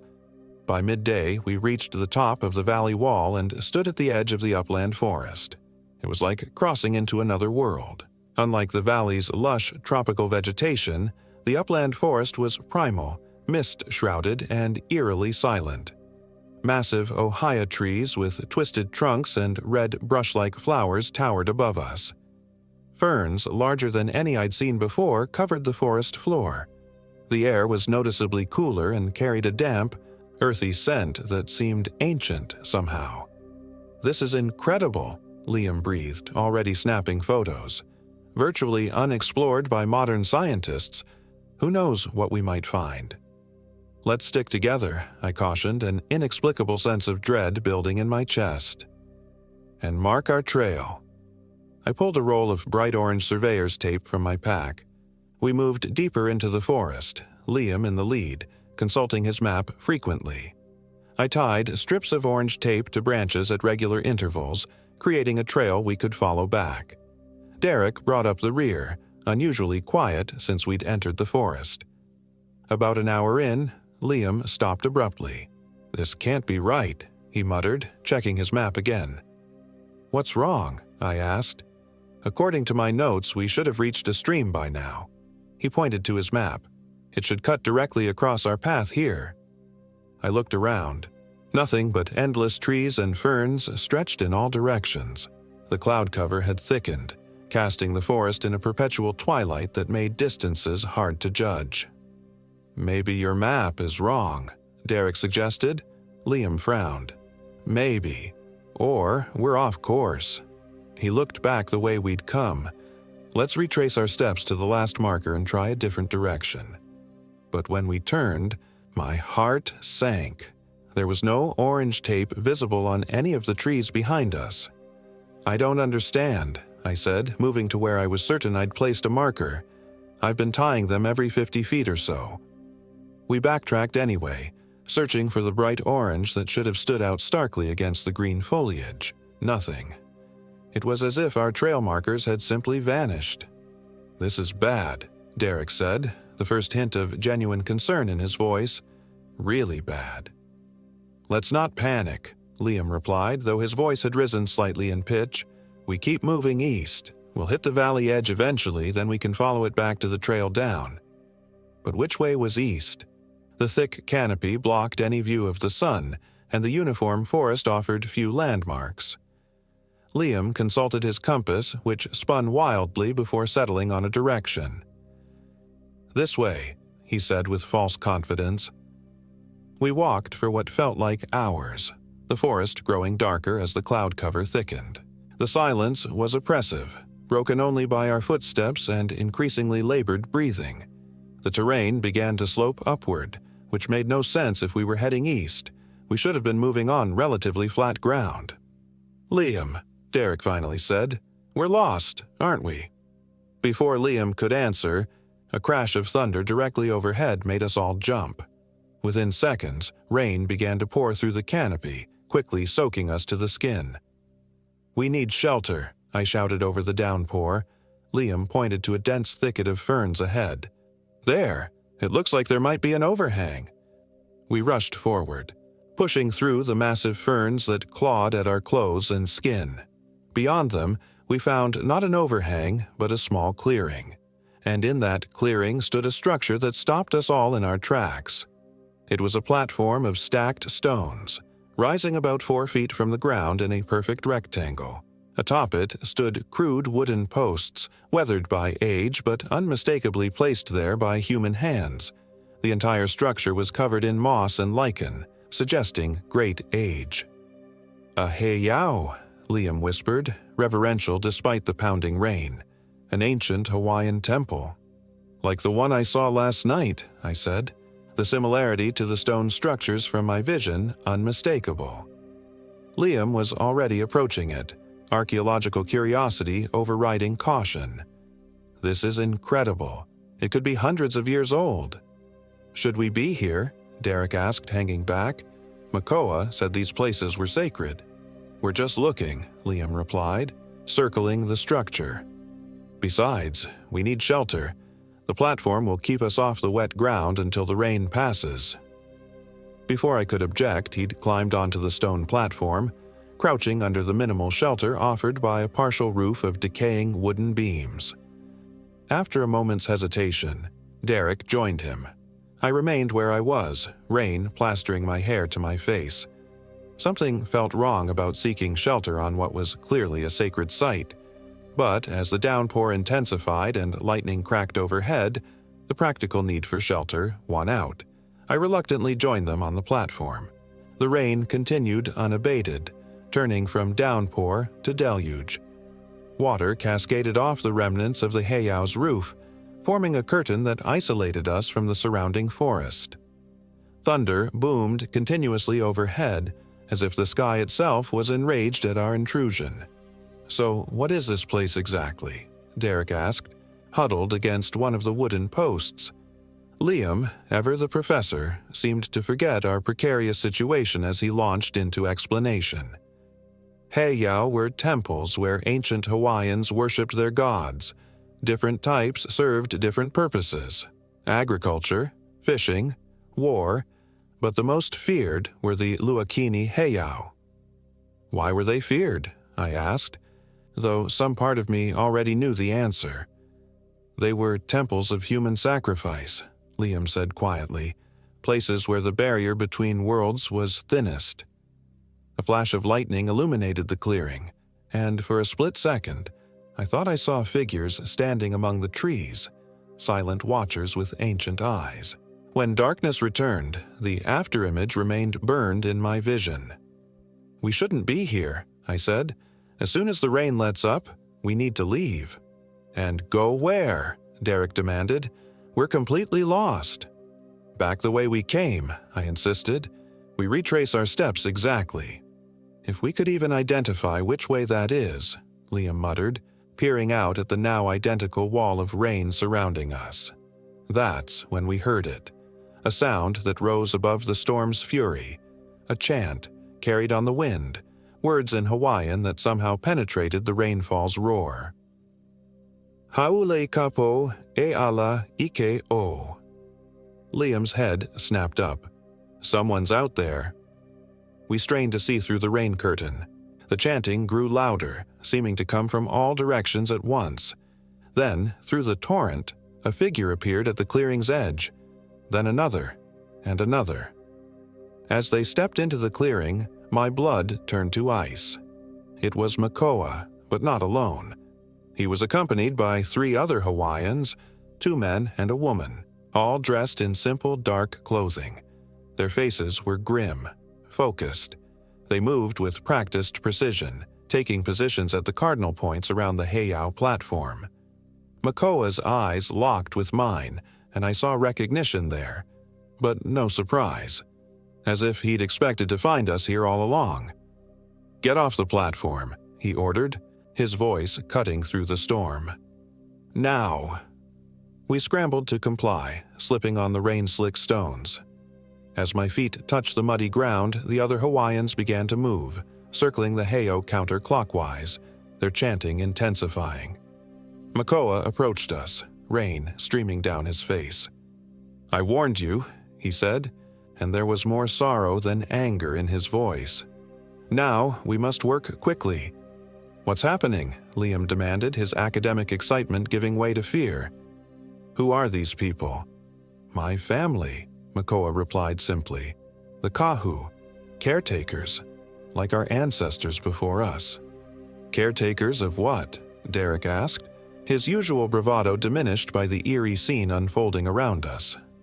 "The boundary," Makoa said, his eyes turned to me, "which you have weakened with your presence." A sick feeling churned in my stomach. Me? Why me? Makoa seemed to measure his words carefully. "Some people are sensitive to the veil between worlds. They can hear what should not be heard, see what should not be seen." His gaze was penetrating. "You've been drawn to this place for a reason, Gabriel Thornton." "How do you know my full name?" I hadn't introduced myself that way. "The same way I knew you would find this heiau, despite our efforts to conceal the path." He glanced at the sky, where the storm continued to rage. "We don't have time for explanations. The barrier is failing." As if to emphasize his point, a bolt of lightning struck terrifyingly close, illuminating the entire clearing. In that flash of brilliance, I saw what I hadn't before: symbols carved into the wooden posts of the heiau, similar to the one on the stone Derek had found. And, more disturbingly, dark stains on the stone platform that looked uncomfortably like dried blood. "What do we do?" I asked, a strange resignation settling over me. "You three shelter in the trees there." Makoa pointed to the edge of the clearing. "Do not interfere, no matter what you see or hear. When it's over, I'll guide you back down the mountain." Derek and Liam moved immediately toward the indicated spot, clearly relieved to have direction. But I hesitated, rooted to the spot by a compulsion I couldn't explain. "Gabriel," Makoa's voice softened. "Please, for everyone's safety." I nodded numbly and joined my friends at the forest's edge. From there, we watched as Makoa rejoined the circle around the heiau. The four Hawaiians moved in perfect synchrony, their chanting rising and falling like the tide. The language was ancient, nothing like the modern Hawaiian phrases tourists learned. The air began to feel strange, charged, like the moments before a lightning strike, but continuous. My skin prickled, hairs standing on end. The rain, which had been torrential, suddenly stopped. Not gradually, but all at once, as if a faucet had been turned off. Water dripped from leaves and branches in the sudden silence, the only sound besides the continuing chant. "What the hell?" Derek whispered. Then the ground beneath the heiau began to shimmer. There's no other word for it, as if the very substance of reality was becoming fluid. The stone structure rippled like a reflection in disturbed water. "Are you seeing this?" I asked, my voice strangled. Neither of my friends responded. When I turned to look at them, they stood frozen, unblinking, as if time had stopped for them but not for me. "Liam, Derek." I waved a hand before their faces. Nothing. "They cannot perceive what's happening," came Makoa's voice. He had broken from the circle and stood a few feet away, watching me with a mixture of pity and wariness. "Few can." "What is happening?" I demanded. "The barrier thins," he said simply, "and something wishes to cross." As if summoned by his words, the air above the heiau platform began to darken. Not like a cloud or shadow, but like a hole was being torn in the fabric of reality itself, a void that somehow had substance and form. It writhed and pulsed, expanding outward. The other three Hawaiians had intensified their chanting, their bodies swaying in unison. I noticed now that they held objects: a polished bone staff, a carved wooden bowl, a bundle of dried herbs burning with acrid smoke. "What is that thing?" I asked, unable to tear my eyes from the growing darkness. "We have names for them in our language," Makoa said. "The old ones called them akua, gods, spirits, demons. English has many words, none quite right. He studied the writhing void. This one has been trying to break through for generations. It is persistent. Why here? Why now? Makoa's gaze returned to me. It was dormant until recently. Then someone caught its attention. His implication was clear. Me. The word came out as barely a whisper. You've been calling to it, Gabriel. In your dreams. In your thoughts. He tilted his head slightly. Do you know why you really came to Hawaii? I started to answer, to say it was just a vacation with friends. But the words died in my throat as a deeper truth surfaced, one I'd been avoiding for months. I needed to escape, I admitted. After Julia died, I swallowed hard. I couldn't stay in that empty house anymore, with all those memories. Makoa nodded, understanding in his eyes. Grief creates cracks in our defenses, cracks that things like that can exploit. He nodded toward the writhing darkness. It sensed your pain across the ocean, called to you, and you answered. Before I could process this revelation, a sound emerged from the void. Not quite a voice, but something trying to imitate one. It spoke a single word that somehow I understood, though it was in no human language. Mine. The darkness surged, tendrils of void extending toward us. The three chanters faltered momentarily before redoubling their efforts, their voices rising in desperate harmony. It grows too strong, Makoa said, his composure cracking. We need to... Whatever he was about to say was cut short as one of the dark tendrils whipped forward with impossible speed, wrapping around his throat. He was yanked off his feet, dragged several feet toward the heiau before managing to plant his feet. Without thinking, I rushed forward, grabbing Makoa's arm to anchor him. The moment I touched him, a jolt of something, energy, power, I don't know what to call it, surged through me. The darkness recoiled as if burned, its tendril releasing Makoa. He stared at me in shock. How did you... The void seemed to gather itself, condensing into a more defined shape. Vaguely humanoid but wrong in ways that hurt to look at directly. It loomed above the heiau, pulsing with malevolent purpose. It's breaking through, one of the other Hawaiians shouted. The woman. Makoa, we need the offering. Makoa's face hardened. There's no time for the proper ritual. Then we use what we have, said one of the men, drawing a wicked-looking stone knife from his belt. His eyes fixed on me. He's already connected. It will accept him. My blood ran cold as I realized what he was suggesting. Makoa stepped between us, hand raised. No, there's another way. He turned to me. Gabriel, you opened this pathway unwittingly. You can help us close it. How? I asked, desperate to undo whatever I'd started. Focus on what anchors you to this world. Not your pain, not your loss, but what remains, what still matters. I thought of my friends, frozen and unaware of the supernatural battle raging before them. Of my sister back home, worried sick about me since Julia's death. Of the promise I'd made to Julia before she died, that I would find a way to live, really live, even without her. As these thoughts crystallized, I felt something shift within me, a surge of defiance against the darkness that had tried to use my grief as a doorway. Tell me what to do, I said to Makoa, my voice steadier than I felt. He nodded, relief visible in his eyes. Join our circle. Follow our movements. The words don't matter. The intent does. I took position between Makoa and the woman, mirroring their swaying motion. The chant washed over me, and though I couldn't reproduce the ancient Hawaiian words, I let my voice join theirs in wordless harmony.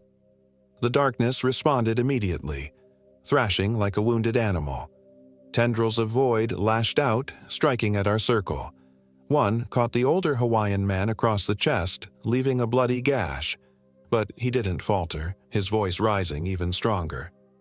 I focused on the memories I'd summoned, not just their content but the emotions they carried. Love. connection, purpose. Each seemed to strengthen our circle, pushing back against the encroaching void. The entity grew more frantic, its form fluctuating wildly. The air crackled with energy, and I felt something building, a pressure like the moment before an explosion. "Brace yourselves," Makoa shouted. The darkness contracted suddenly, condensing into a tight ball of absolute nothingness. For a heartbeat, all was silent. Then it exploded outward with a soundless concussion that knocked us all from our feet. I hit the ground hard, breath driven from my lungs. For several seconds I lay dazed, spots dancing before my eyes. When my vision cleared, I looked up to see blue sky. The storm clouds had vanished as if they'd never existed. Sitting up, I saw the other Hawaiians helping each other to their feet. The heiau remained, but it looked different now. Just old stones and rotting wood, without the numinous quality it had possessed before. Makoa approached, his hand extended to help me up. "It's done," he said simply. "Is it? Gone?" "Banished, for now." His expression was grave. "But the barrier remains weakened. It will try again." I looked around the peaceful clearing, so ordinary now in the afternoon sunlight. "Will your family be safe?" A small smile touched his lips. "We have protected this place for many generations. We will continue to do so." He studied me intently. "But you need to complete your journey, Gabriel. Not up here in the mountains, but within yourself." Before I could respond, a shout broke the moment. What the hell happened? It was Derek, unfrozen now and looking around in confusion. Where did the storm go? Beside him, Liam blinked rapidly, adjusting to the sudden change. "We must have blacked out," he said, the academic already trying to rationalize the inexplicable. Makoa gave me a meaningful look before turning to address my friends. "The weather changes quickly in the uplands. We should start back immediately." "But the heiau," Liam protested, gesturing to the ancient structure, "has been documented extensively by cultural preservation authorities." Makoa cut him off smoothly. "There's nothing more to see here." I knew that was a lie. No modern archaeologist had set foot in this clearing before us. But I understood Makoa's need to protect this place, and to get us safely off the mountain. The journey back was surprisingly straightforward. Makoa led us unerringly through the forest, finding trails where before we'd seen only wilderness. Within an hour, we reached the valley rim. The other 3 Hawaiians had disappeared as mysteriously as they'd appeared, melting back into the forest as we departed. We retrieved our cached gear from the previous night's campsite and began the long descent down the Z Trail. No one spoke much. Derek and Liam seemed subdued, confused by the missing hours and sudden weather changes. I remained lost in thought, processing all that had happened. That night, camping near the valley floor, I found a moment alone with Makoa while my friends slept. "The thing in the void," I said quietly. It spoke to me, called me mine. What did it want? Makoa was silent for a long moment, stoking our small fire. "There are entities that feed on human suffering," he finally said. "Your grief was attractive to it, a doorway. And if it had broken through, it would have taken you, used you to experience our world, used your pain to create more suffering." His eyes reflected the firelight.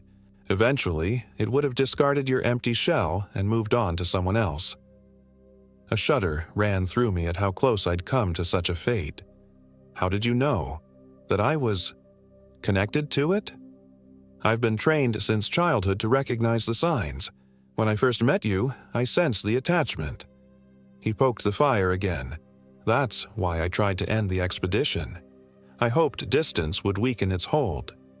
But I insisted on continuing," I said, the guilt weighing on me.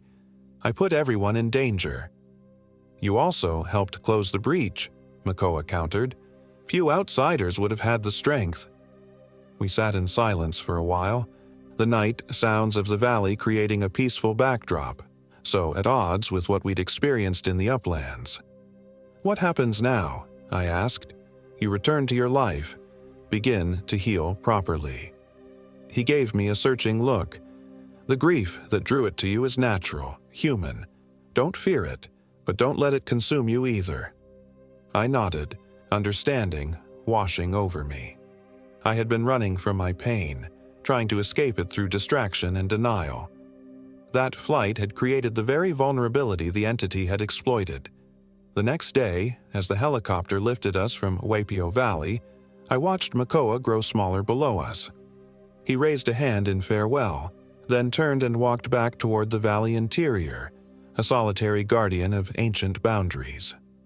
Derek and Liam spent the flight speculating about the weird storm and our shared hallucination in the forest. They had already begun reshaping the experience into something their rational minds could accept. I let them talk, my gaze fixed on the valley's receding form. I knew what had really happened up there, knew that some boundaries should remain uncrossed, and I knew that facing my grief, embracing it as part of my journey rather than running from it, was the only way forward. As Hawaii disappeared beneath the clouds, I felt something shift inside me, a heaviness lifting, a space opening for whatever might come next. Julia was gone, but I remained, and for the first time since her death, that simple fact didn't feel like a burden. It felt like a responsibility, to live, to remember, to keep the darkness at bay, both within and without. My name is Gabriel Thornton, and I am 34 years old. This happened in August 2024, and it changed everything.